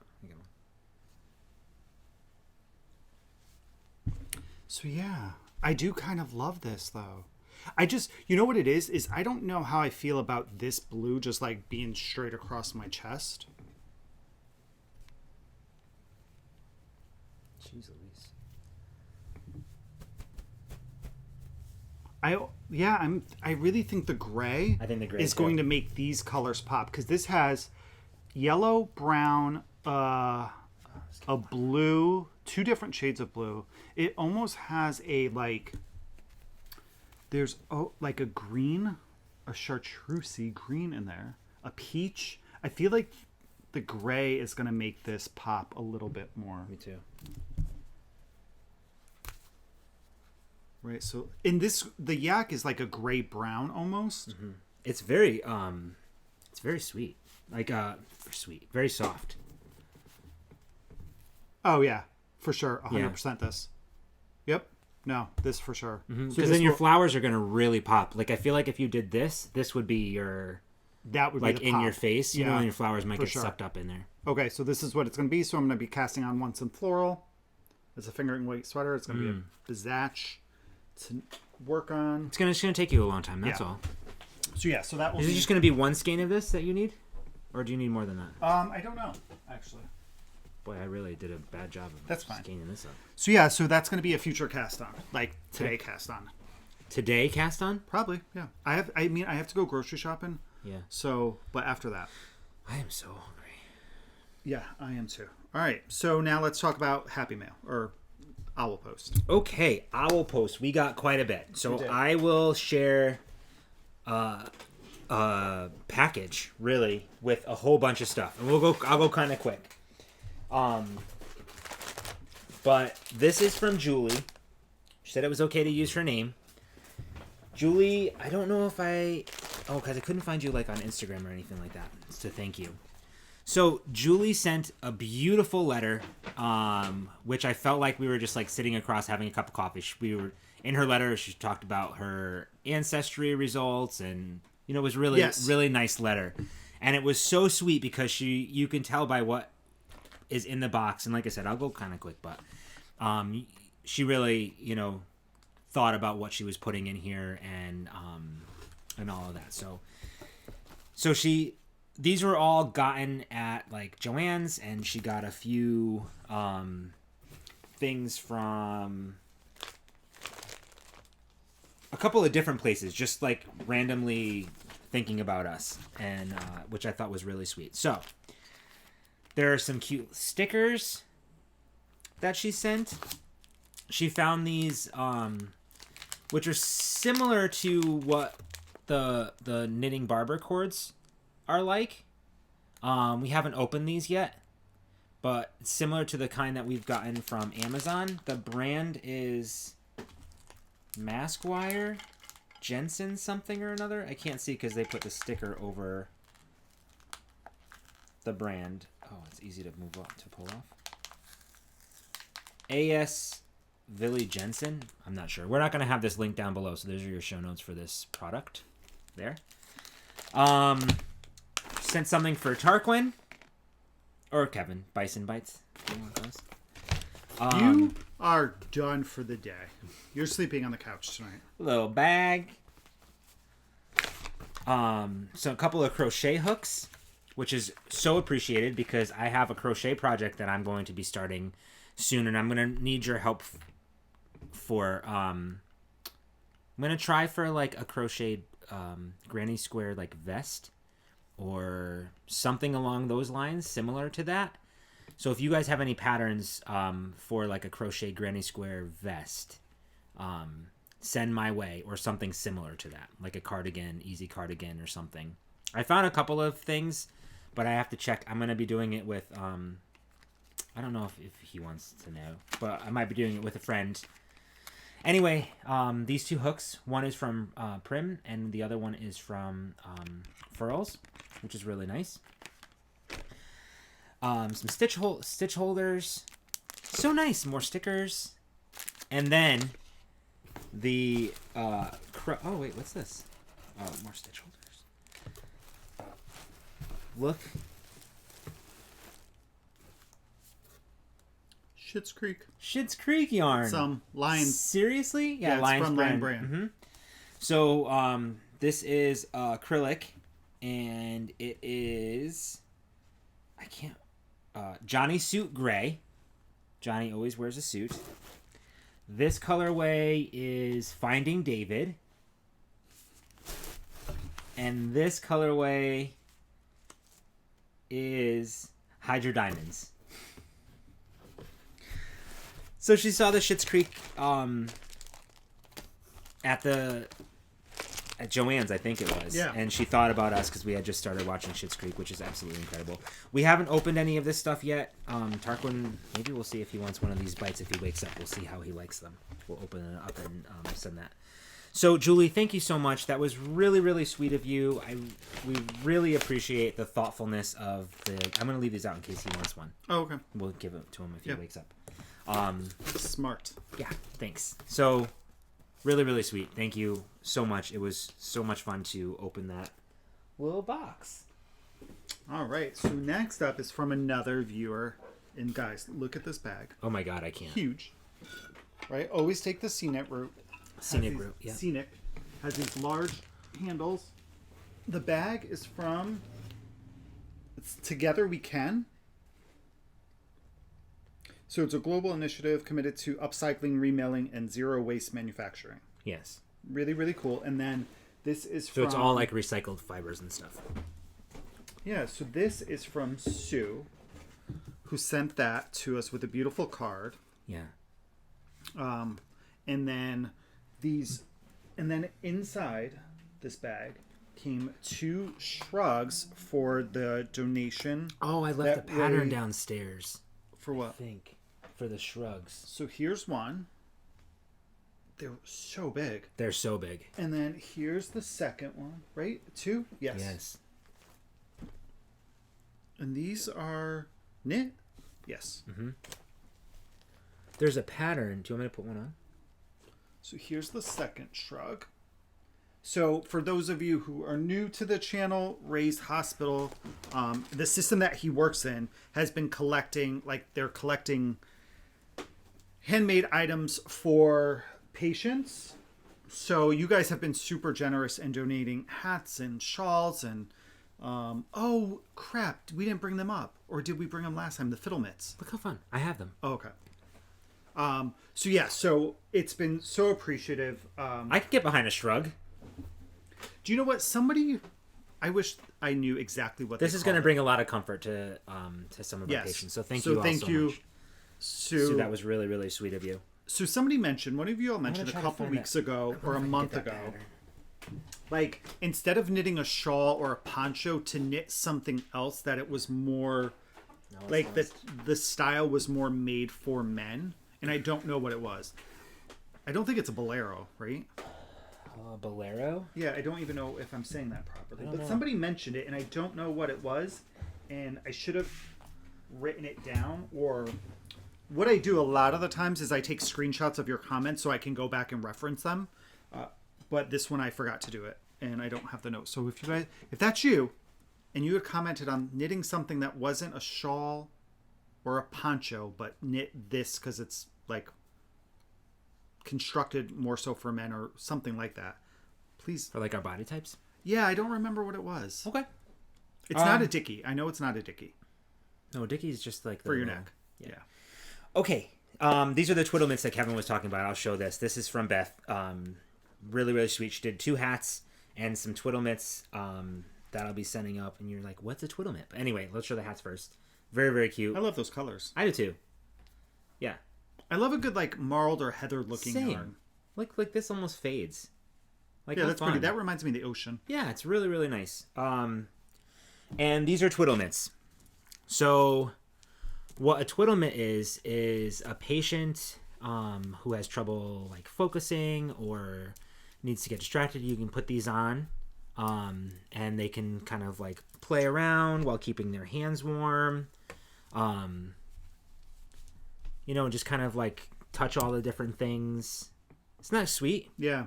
Right? I mean, you can put it any way that you want, but yeah. So I thought this was really, really sweet for her to send.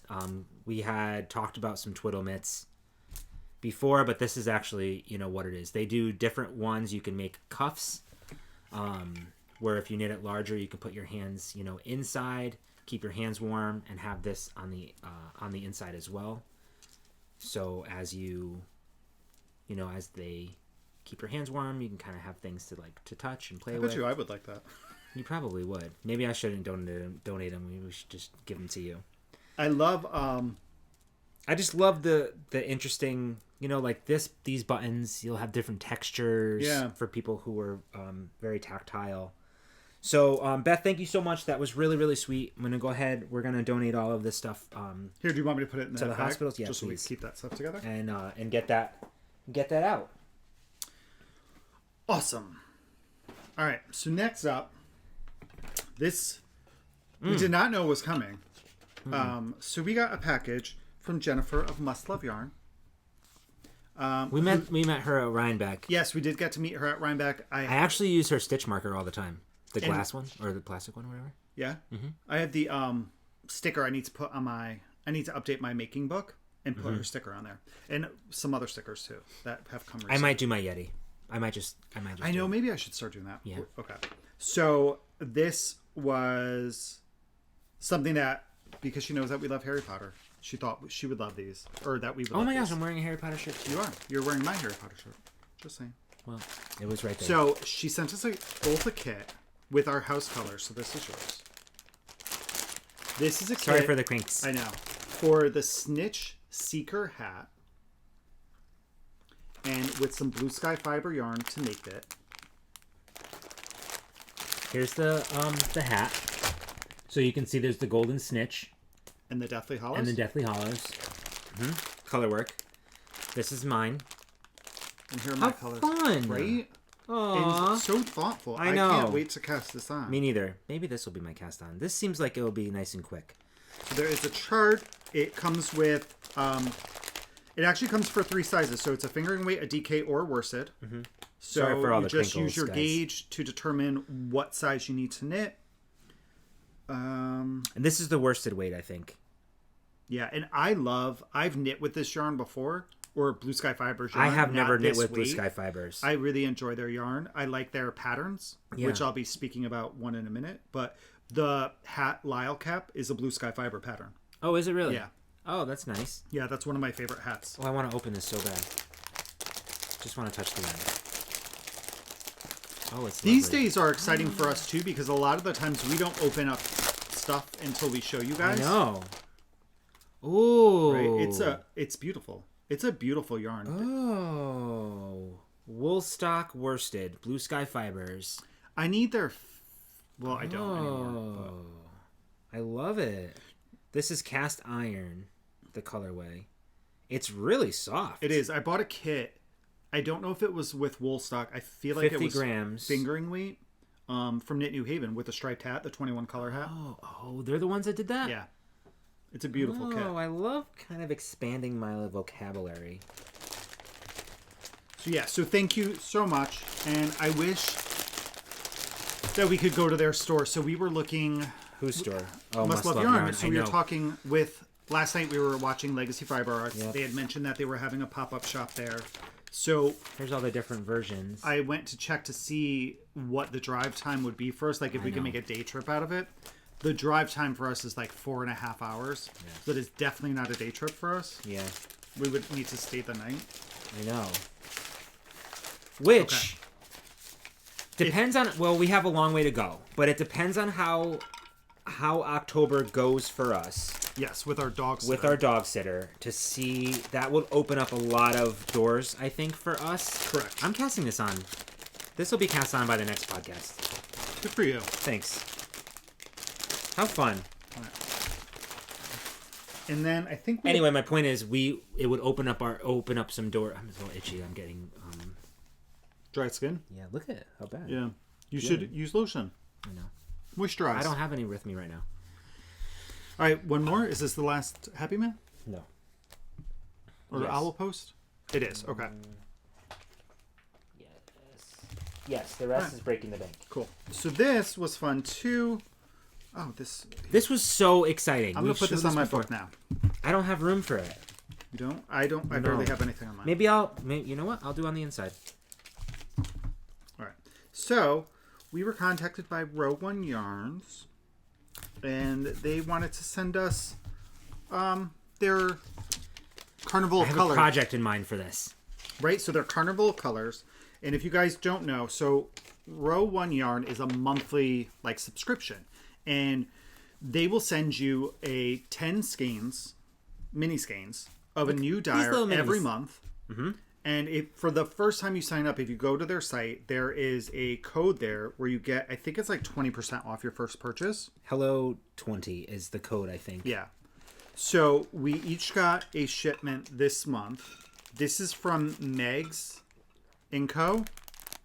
And what's really cool is that we each got 10 different colors. They're different. None of our colors are the same. Nope. They're already come pre-wound, so they're ready to use. So if you are a mini skein lover, it's such a good thing. And you don't have to wind them. So that's the issue that I have personally with mini skeins. Correct. So I wish that there was an option when you buy an Advent that you can open up your Advent and be like, oh, this is so sweet, and then send it back and have them like skein it up for you or like cake it up, because that's my issue. I know. And it came with a stitch marker, stitch marker, a light bulb one, some lollipops. It's just really well packaged. Mm-hmm. It gives you a little information on the dyer. So this is Megan Granger. She's the owner of Megs & Co. And she's in Fairport, New York. She does this with her husband, Todd. Yep, they do it from their house. So yeah, it's really cool. And it's another way to get to know dyers. And there's a color in here that I actually might... Well, so that's the great thing, is that each one of them is labeled. And with the color. So this is cranberry. So you can go to her site and see if she has a full skein of cranberry. Or if you find something that you like this is one of my favorites, Dustland Beach. Okay, these two right here. Look how pretty that is. One, I legit may need skeins of both of these. This is Public Market. And this one is Thankful. Aww. And right now I'm really loving Public Market, but I love Thankful too. Look at these together. Weeping Willow and American Denim. Goldfinch. So good. Sam Patch. Oh my god, look at this. Golden Afternoon. So what I'm going to do with these minis, and I'm taking Kevin's as well. He doesn't know that yet. I'm sorry, excuse me? Yeah, because it's easier for me, because they're already... Oh, cute. We have so many leftovers. Yeah, but these are already caked up, like skeined up and ready to go. I'm saying we have skeined up leftovers. From socks. And I'll add more to it. So I'm going to show you, because it's going to be a... We have, you keep thinking you're taking these. Flower City and Highland Park. Bet. No, I'm casting on with them. You're not casting on today. Yes, I am. No, you're not. They're not in your stash. The Duchess, Orchid Mantis, Museum of Play. And this is a really pretty one too. 10,000 Leagues Under the Sea. Oh, that is a pretty one. Oh, yes, I'm totally taking yours. So what I'm going to do is I want to make a blanket for our... that's going to stop me. Please. I wonder if I can find it. I think I saved it in my favorites. So I want to crochet a blanket. Oh, isn't this sweater really nice? I think it's just the model that's really nice. Oh no. What? I didn't save it. The blanket? Oh wait, yes I did. Maybe I didn't.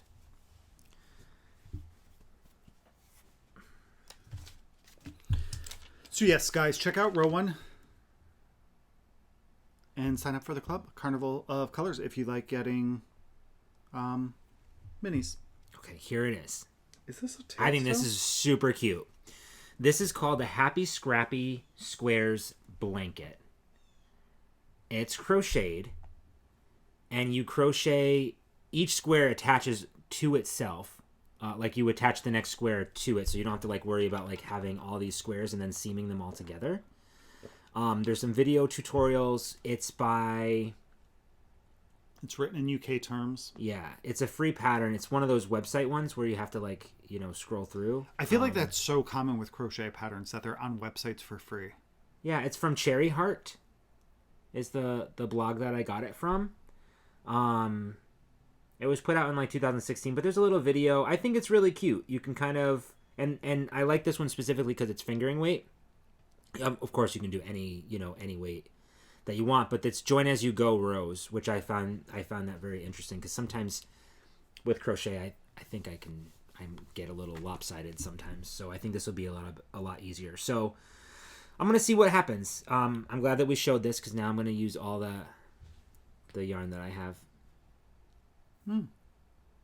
So, all right. That's that. Okay. I don't think I'm going to link this down below because I don't know. Oh, maybe I will. We'll see. All right. So that is the end of our post. Moving on to some break in the bank, right? Yes. Okay. We have a lot of breaking the bank. All right. So I'm going to start because this is... Is there anything that you have that's not from yesterday? Yes. Okay. So let's do those first. So this one, Ray thinks I'm crazy, but guys... I don't think you're crazy. Well, yes, you kind of do. I think that you don't have a good memory right now. I forgot that I purchased this. It came in the mail last week. It was a pre-order, and I ordered it in, like, April. So, I'm really freaking happy with what it is, and I'll show you what I'm going to make with it. So I'm going to be casting on another shawl today. I might have to go tinkle. This hopefully will be my Rhinebeck shawl, actually, is what I'm planning on. I'm going to be casting on Lava Lake by Stephen West, because, you know, I'm a Westie. It's gorgeous. So this is the shawl. Is that what his like little fan club's called? Westies? I don't know if that's what they call him, but I'm calling myself a Westie. All right. So I'm a Westie. Westies Unite. That should be a knit along. We should do a knit along. We should do a knit along called Westies Unite. When can we do that? Let's hook up with Fiber Hustle and see if they want to join us. All right. So coming soon, a Stephen West knit along called Westies Unite. I love it. All right. So here's the kit I bought from Stephen and Penelope. You guys. It's so good. This is you Ching gotta Fiber. take it out of the bag. All right. This is Ching Fiber. I've never knit with their yarn before. I remember him showing this kit on the Insta, and I instantly went and bought it. Instagram's dangerous. It is. Yeah. So I'm going to... hold on. Let's go to his Instagram. I pulled it up yesterday. Ooh. Oh, it's BFL. Oh, is it? Yeah. I don't even know what I'd buy. What the heck is wrong with me? Guys, take my credit. You can't even take a credit card. It's my freaking Apple Wallet. I know everything is... That's the problem, is everything is saved online. All right. So this is called the Lush Landscape Kit. So our colors are Fog. And it's 100% superwash BFL. And it's 365 meters, 399 yards. This is called Field. I love this little bit. Oh, look at this. How great. This one is called Fauna. This one's so pretty. Look at this. Right? Oh my gosh. So the next two actually look really similar to me. So I'm confused. But this one is called Botanist.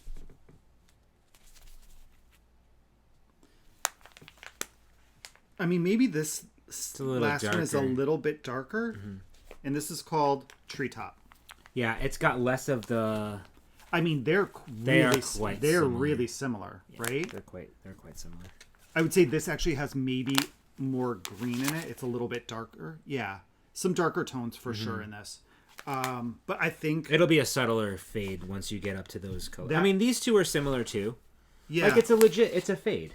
Yeah, it's beautiful. Yeah, it's for sure. Gorgeous. I think it's gonna look so good in great. the shawl. It's smart fade. But yeah, I forgot I ordered it and it came this week.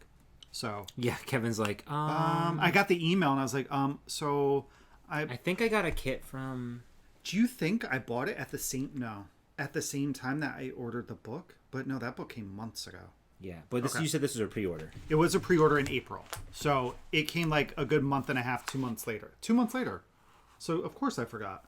So yeah, this is the fun Lush Landscape kit. If I bought 5 skeins of yarn from Amsterdam, I don't know if I would forget about it. No judgment. Lots of judgment. Whatever, Beavis. Oh. Go ahead. Okay, so we got our latest Oh yeah, I forgot about that. shipment. So we are going to show something that is a surprise. If you are part of this look away. So this is Le Garçon's Mysterious Manor Club, where there are 3 skeins, 3 sets, 3-month club.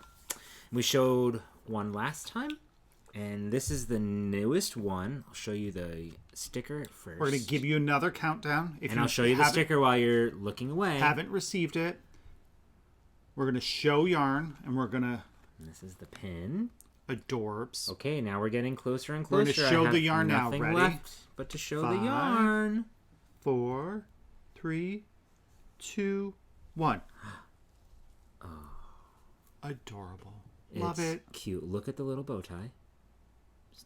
So clever. I just love the details. I love the details. I love the details. It's so good. I love the rose gold color. Everything is just it goes very well. Oh, where's the other one? No, the postcard. Remember that original postcard that? Oh, it's over here. I got it. The picture of all 3 of them. Yep. Yes. So this is the Mysterious Manor. So right now, this is called the Uninvited Guest. It's on BFL Soft. Oh, that's a cute name for it too. And the mini is called Vanilla's Ice Blue. That totally makes sense. And so that's the little mouse there. How good is that? That blue is the color. Blue is perfect. Yeah, but look, it almost matches the blue in the butler's tie. Right? Yeah. Wow. Oh, Good. They're clever. So the first one we got was the butler. Can I see this card, please? Yeah. It's the freaking colors of the scarf the mouse is knitting. Is the colors of that. So the gray for the mouse, and then it has the dark blue, the light blue, and that like pinky. And the mouse is wearing the bow tie. Salmon. So good. Anyway, Max is a genius. He designed all of this artwork himself. You know what I want to do? Remember watching The Voice and how Jennifer Hudson would take her shoe off and throw it? Like when I get one of these, God, I forgot. That's kind of what I want to do. Is I want to like just it's so good and like take my shoe off and throw it. So listen, they're obviously sold out of this club, but pay attention to additional clubs that they have because they really are. We've done the Mysterious Forest. Before that we did the what was the TV show? Yeah, His Dark Materials. Then all the attention to detail, it's just very, very good. So yeah, highly recommend. So that's that. So is there anything else? Oh, you keep going if it's not to do with yesterday. I got to sneeze. And bless you. God bless you. Thank you. Okay, so Novak Djokovic won, so I'm happy. Oh, that's great. Yeah. Couldn't be more thrilled for you. So, I showed you the stitch marker that I got. It's from Twice Shared Sheep. But I also got this really cute thing as well. So I got a little tin of an alpaca blowing bubbles, which is super cute. Well, not bubbles. A pink bubble. And inside this tin, I purchased a couple of other things. So this was a set of progress keepers or clips that you can put on to keep track of the wrong side of your work and the right side of your work. Also happens to be my initials, which is RW. See that? And then I got this set, which I thought was super clever. So this set is to remind you that you're on a knit row or an increased row, or a knit row or a decreased row. So I'd be able to use this for my sweater, but because I have to do like a 4-row repeat or whatever it is, it doesn't make any sense. But for a shawl, when you're going back and forth and you're like, oh, is this an increased row? I don't even know. It's easy because you just use this as your stitch marker. It's got a cute little paw print. The only thing I would say about these, can I hold one, please? Yeah, of course. Is that this is quite small. Yeah, so they come in different sizes. Oh, okay. Yep. All right, thank you. So I got the medium size, which is up to a US 8. No. I would say 6. Yeah, I think it was a 6. No, yeah, it's a. Oh, here. I would think a US 6. Oh, it's right in front of my face. Oh.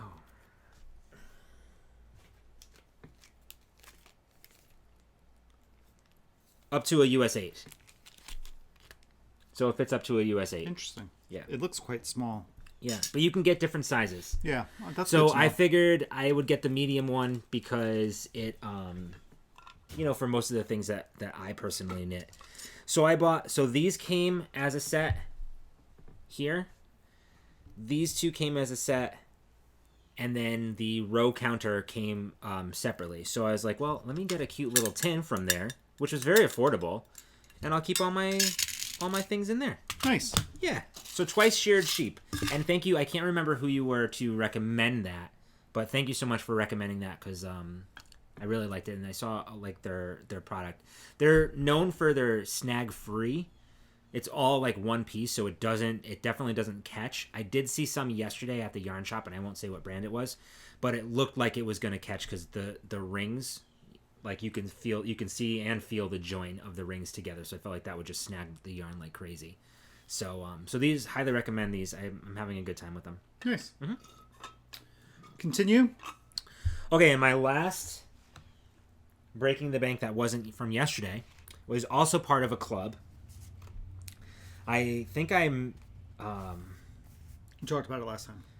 Yeah, I think I mentioned that, or confessed that I joined another club, and this is from Going Gnome. So this is the felted stuff that I've been doing on that shelf there. You can see my projects. I've done 3 of them so far. And they have one called the Earth's Fantastic Beasts. It's their Mystery Club 2022. And so they've been looking at animals, and the first one came. And if you haven't gotten yours yet, if you're part of this, look away. But the first one is super cute.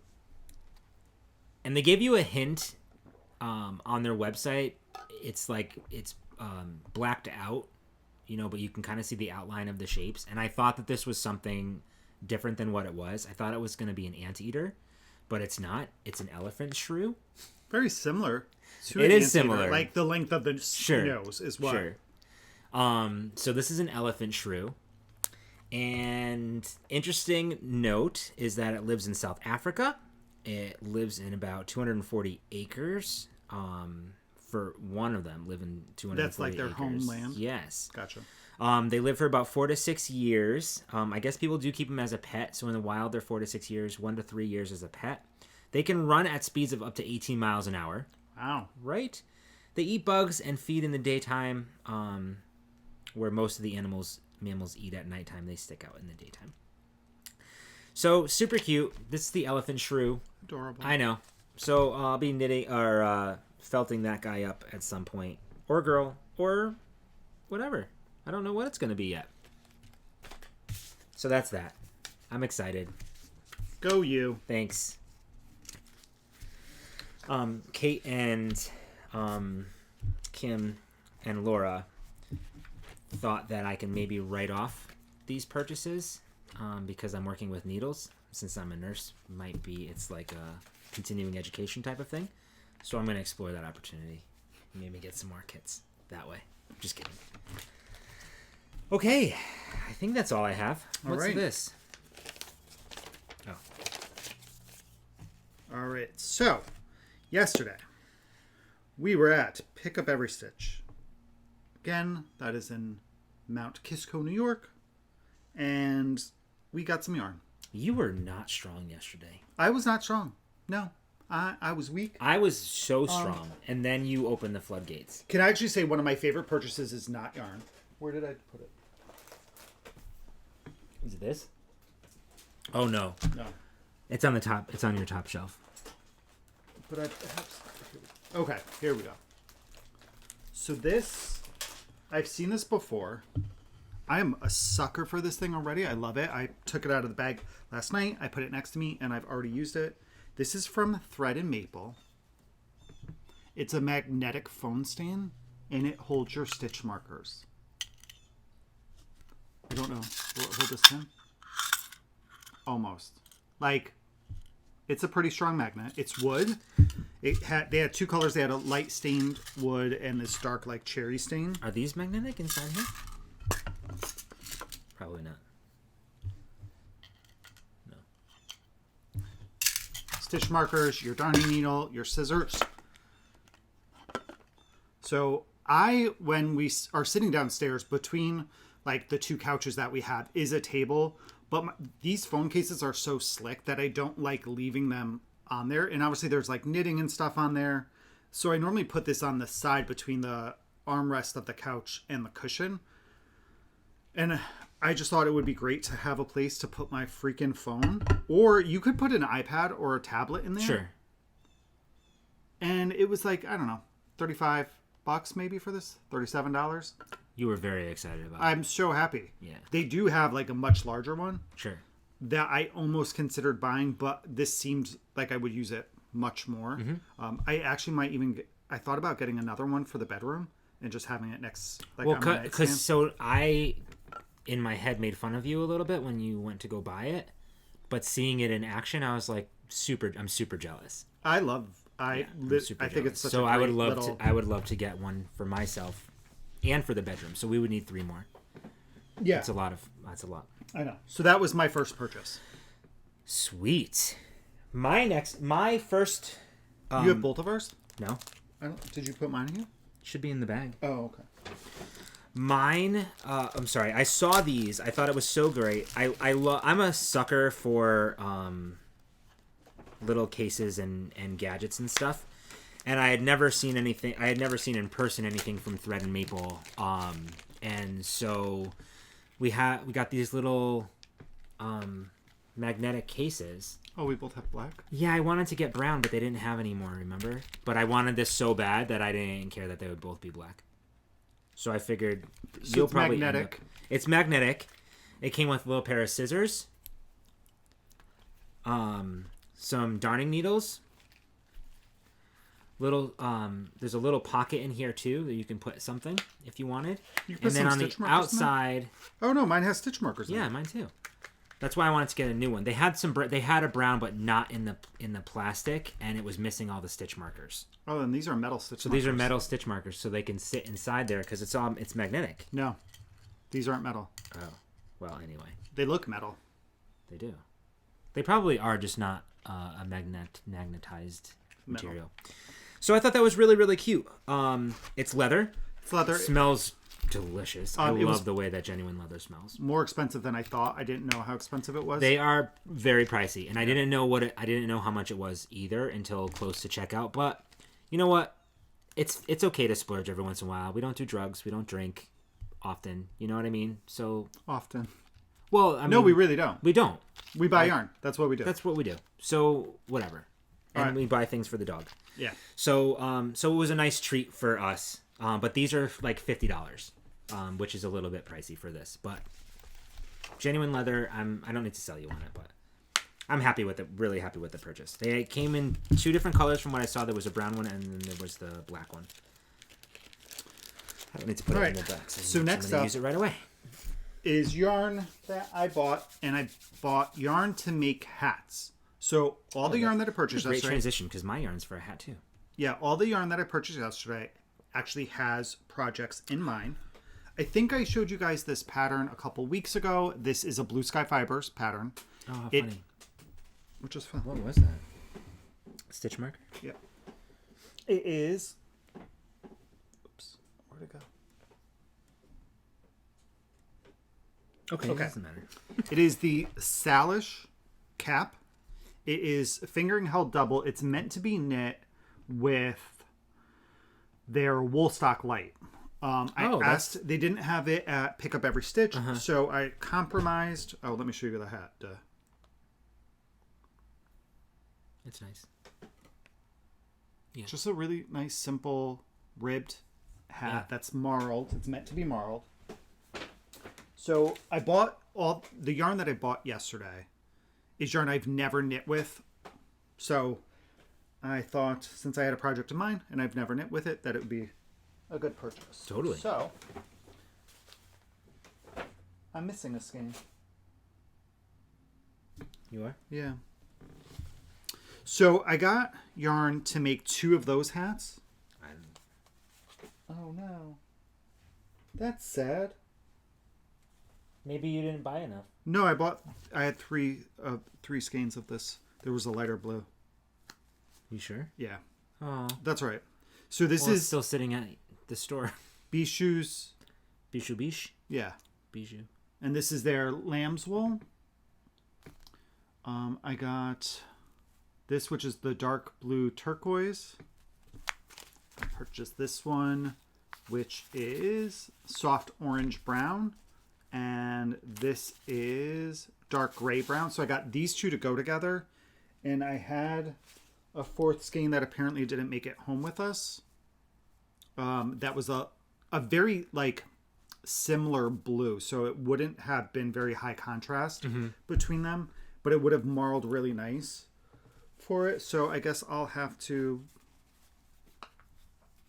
make something else with this. Maybe this will just be a figure. Or we could just get another skein. No, that's okay. Maybe it'll show up someplace. Maybe. So that was my first Maybe purchase. it's in that bag and you don't know. No, I'm looking in the bag. That's all right. You're up. When we first walked in, I was looking at this yarn. It really captured my eye. But I put it down and then I walked away from it and I found a different color. I was looking at a different color originally. It was kind of like a pinkish color. This is Yarnadelic. It's 100% Falkland Corriedale. It's a sport weight, 4-ply. It's made in the UK. I'd never seen this before. But I'm hoping that this does it justice. It kind of a little bit does. There's so many different colors in there. There was some blues. In the light, like the natural light, it looks so different. And this is the yarn that Jonna... Oh, you can see like a little bit of... Yeah, it's a very... It's so pretty. What's the word I'm looking for? I don't know. But Jonna talks about... It's like this is shade. John Arbon Textiles. Yes. And she loves his yarn and uses it quite often. So it's funny because prior to you showing me this, I asked Shannon, I was like, what's the guy that you always mention? So she showed me some of his yarns and I had picked up some of this and put it back. Yeah. I picked up 2 different skeins. So I don't know what I'm going to do with this, but I got a sweater's quantity of it. So now you need a sport weight sweater. Now I need a sport weight sweater, which... You could check our repository. Great idea. So I was looking at it's so difficult on Ravelry, you know. It really is. But I know Max has the Hide and Peak sweater, which is a sport weight sweater. Is the whiskey one? Nope. No, that's Aaron, huh? Damn it. Anyway, I'm not in a rush. Not in a rush, but I'm gonna look at some patterns. I was gonna grab some contrasting colors to maybe do some color work. But now I know what they have and where they are. So I could always go back and grab different colors depending on the pattern that I get if I wanted to do some color work or whatever. But I couldn't. They're inexpensive for a 100-gram skein. It was like $18. Yeah, which I thought was pretty good. For sure. For it's 100% non-superwash Corriedale, and I've knit with Corriedale before. That was the Pleasant Hellhound. Pleasant Hellhounds. Yeah. So, yeah. So I'm excited. So that's what I ended up getting. Yep. I did get one more. Wait. Do you have any more? Oh wait, here's. Yeah, that's it. It's just in a different... Oh, sorry, guys. So this was the other color. Dark blue. So I'm going to use these 2 together. So I thought it was this. All right. So my next color... Do you feel better now? Yes. I saw this pattern, actually, from Sans Garn. This is the skipper hat. And they had some patterns like along the windowsill. There's a lot of windows in the store. The light's great. Oh, it's like, the light so is much light perfect in, the in there. You can really see like what the yarn is going to look like and stuff. Yeah, so I saw this hat. I was like, okay, the hat's beautiful. Love a good ribbed hat. So I really do. I love hats and shawls are definitely my two things. Those are my two favorites. And I'm not a huge hat wearer either, which is funny. I am. But I love knitting them. Yeah. So they do carry sans garn, and this is with their double Sunday. So you need anywhere from 2 to 4 balls. So I picked up 4 just in case. They're 50-gram balls. This color is...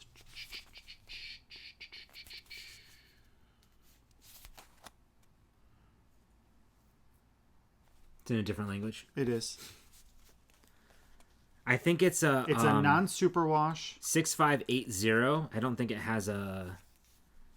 Yeah, it's in a different language, so I don't know what it is. Right? Yeah. Am I missing something?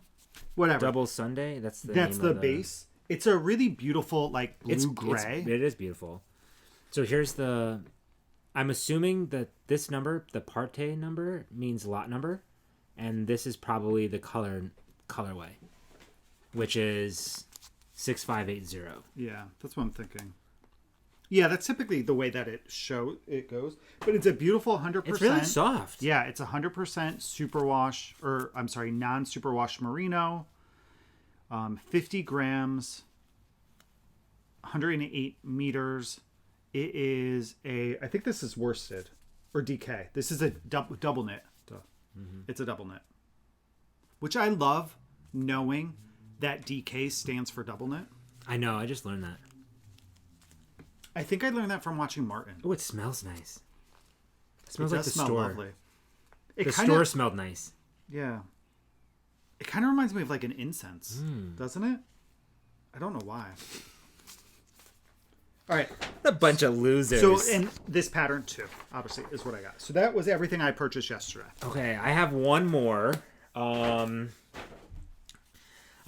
trying not to buy one, like, single skeins of beautiful yarn without, like, a project in mind. Like, the clubs don't really count, right? So... No, because they're kits, and you'll get... Technically... You'll have 3 skeins at the end that you could use together. True story. Okay. This yarn feels lovely. This is Prosper yarn. It's hand-dyed in New Zealand. Only the good dye yarns, get it? Only the good dye young. They're very, very clever. This colorway was made specifically for Pick Up Every Stitch. Oh, I didn't know that. Yeah, they had asked for it, and then I guess the dyers ended up selling it, and they were like, no, we want our yarn. So they sent this. So this yarn is a merino, yak, and silk blend. It's 60% merino, 20% yak, and 20% silk. It's fingering 4-ply. It's on their Legend base. It's called... Did I say what the colorway was? No. Ask questions later. I think that should be our mantra.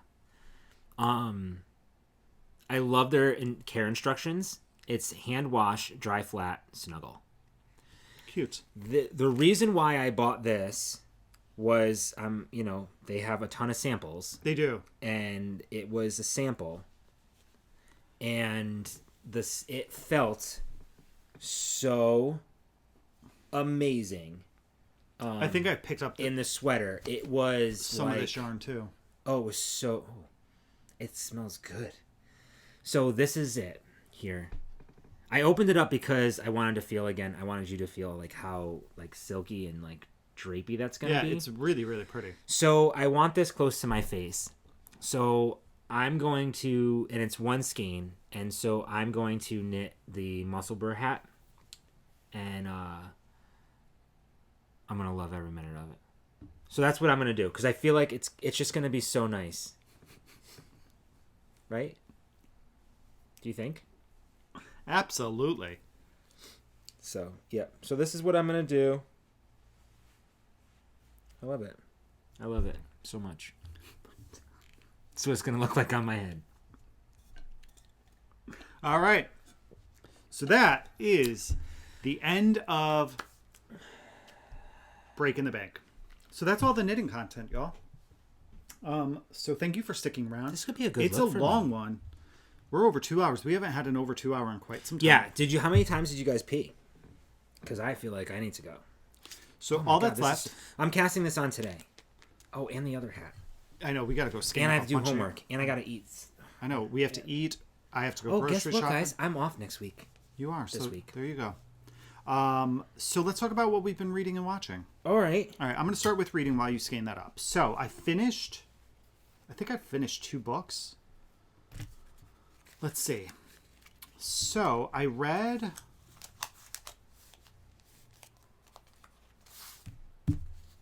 Do you know, last week, had I finished White Trash Warlock? I don't know. Check our show notes. Let's see. I'll check our show notes if you want. I got it. Thank you Kevin. for the music. Yeah, so I'd finished White Trash Warlock. All right, so what did I read afterwards? I read...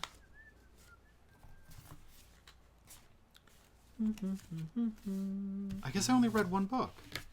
Interesting. I wonder how that worked. All right, so I read Platonic Rulebook. Oh, no. By No, stop it. Oh, my gosh. Kindle's all over the place. This is the second book in a series. It's a male-male romance. The first book I read probably about 6 months ago.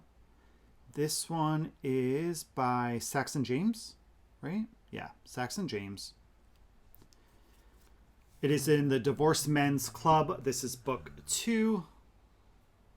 And I just love, again, I think I talked about this last time.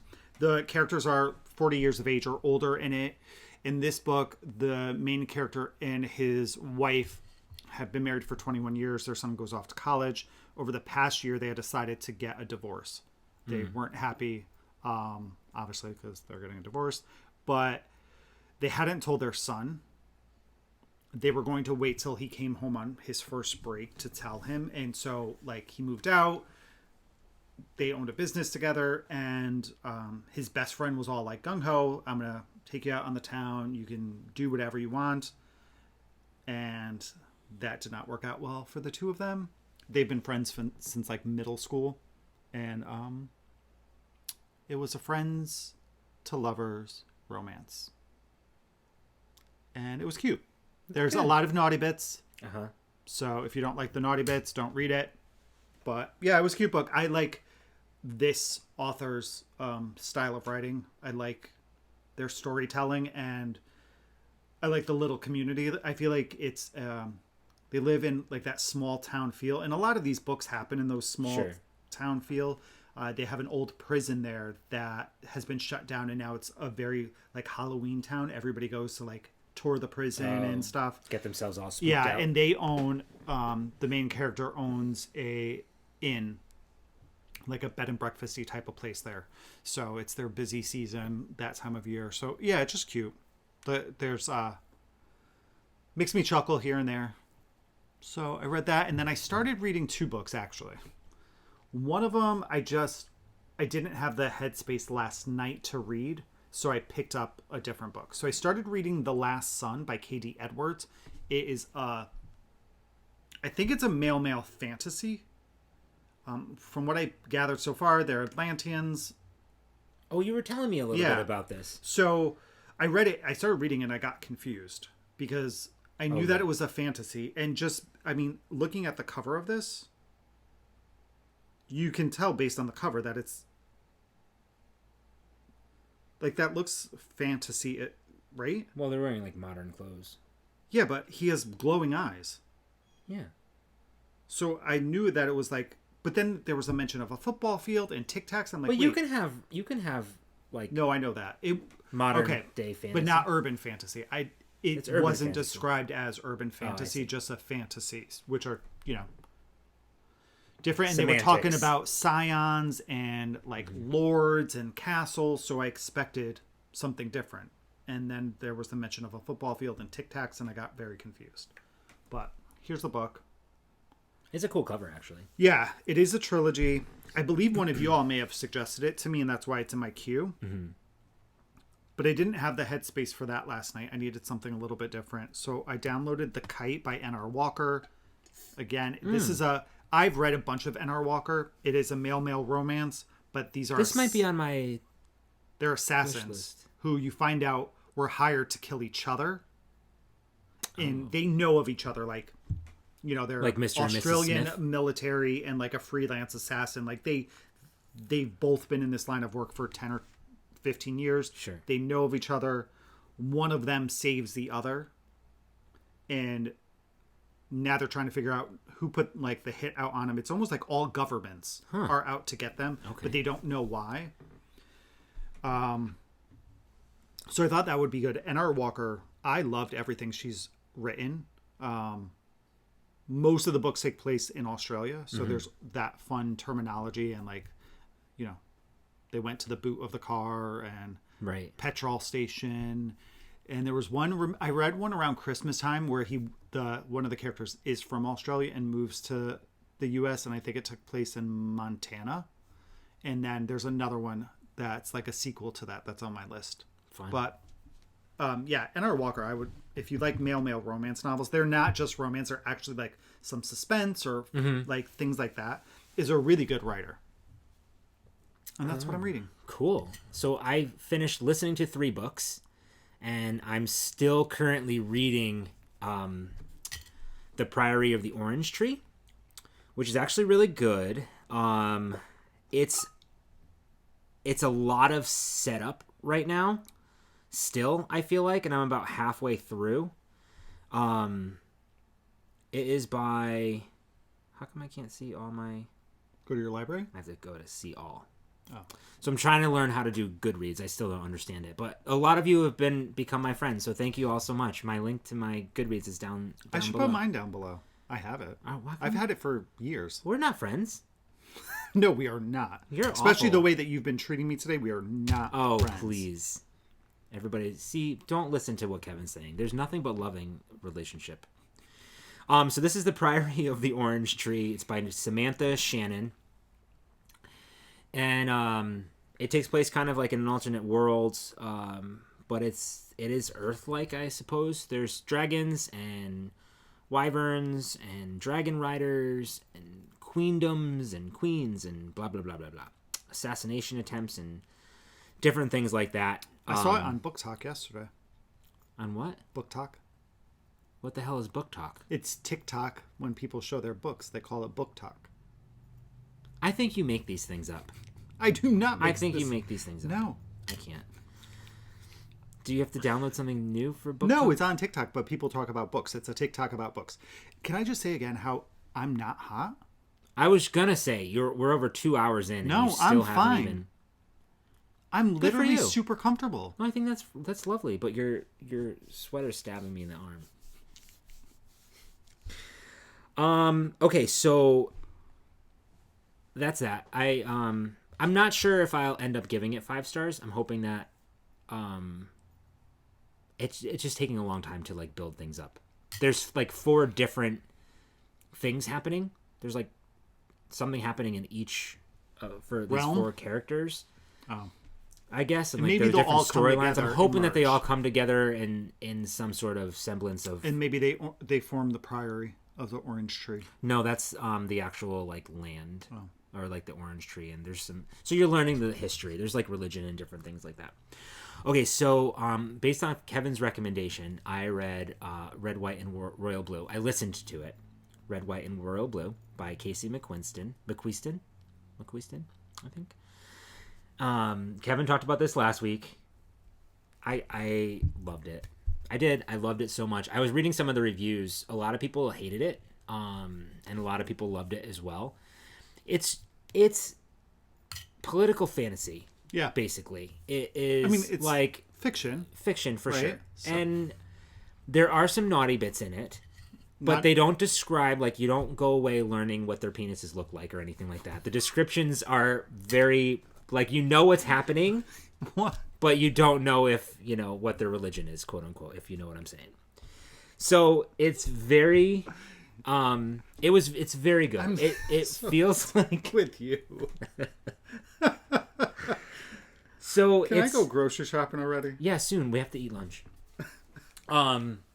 Kevin described it really well last week. It's very, very cute. The son of the President of the United States ends up in a romantic relationship with the Prince of England, and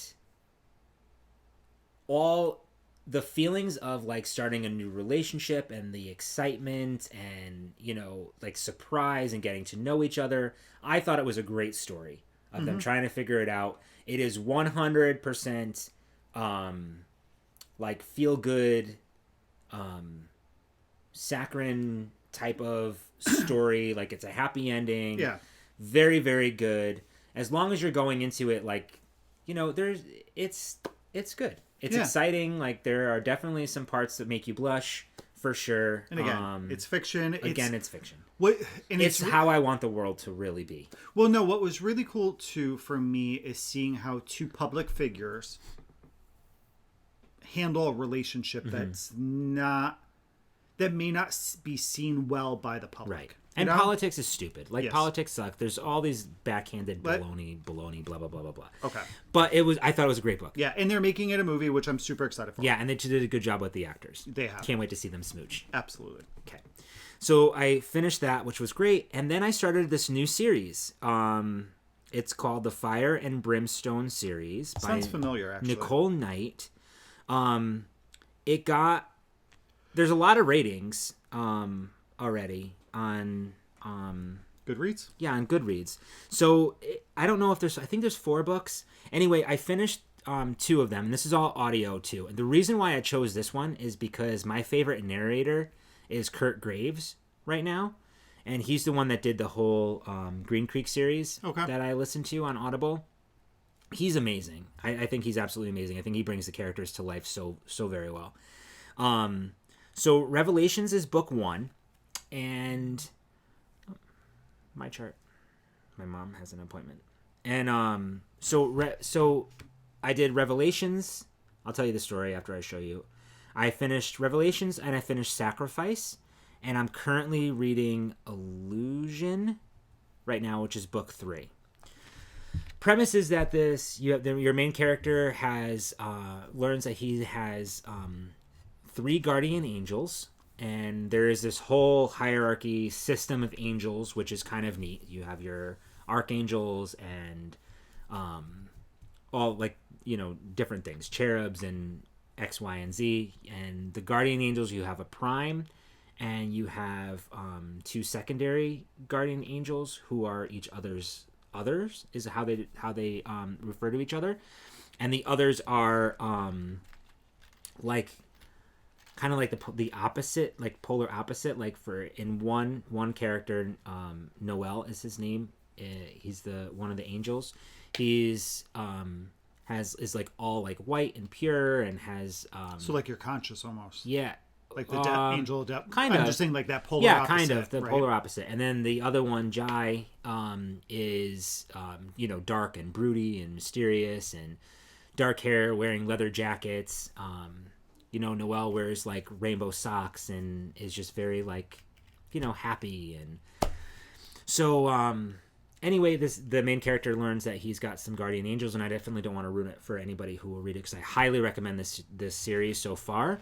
It is a very slow burn. It's also a male-male romance, but they touch on polygamy a little bit and like poly relationships and going outside the definitions of like gender and what that means. There's action and like angel powers and swords and all of those fun things. Fun. Yeah, and there are some trigger moments, so I will definitely warn you. Nothing is super explicit in this book. There's no like full descriptions, but they do cover, you know, rape, and there's some putting yourself down and feeling like you're controlled, things like that.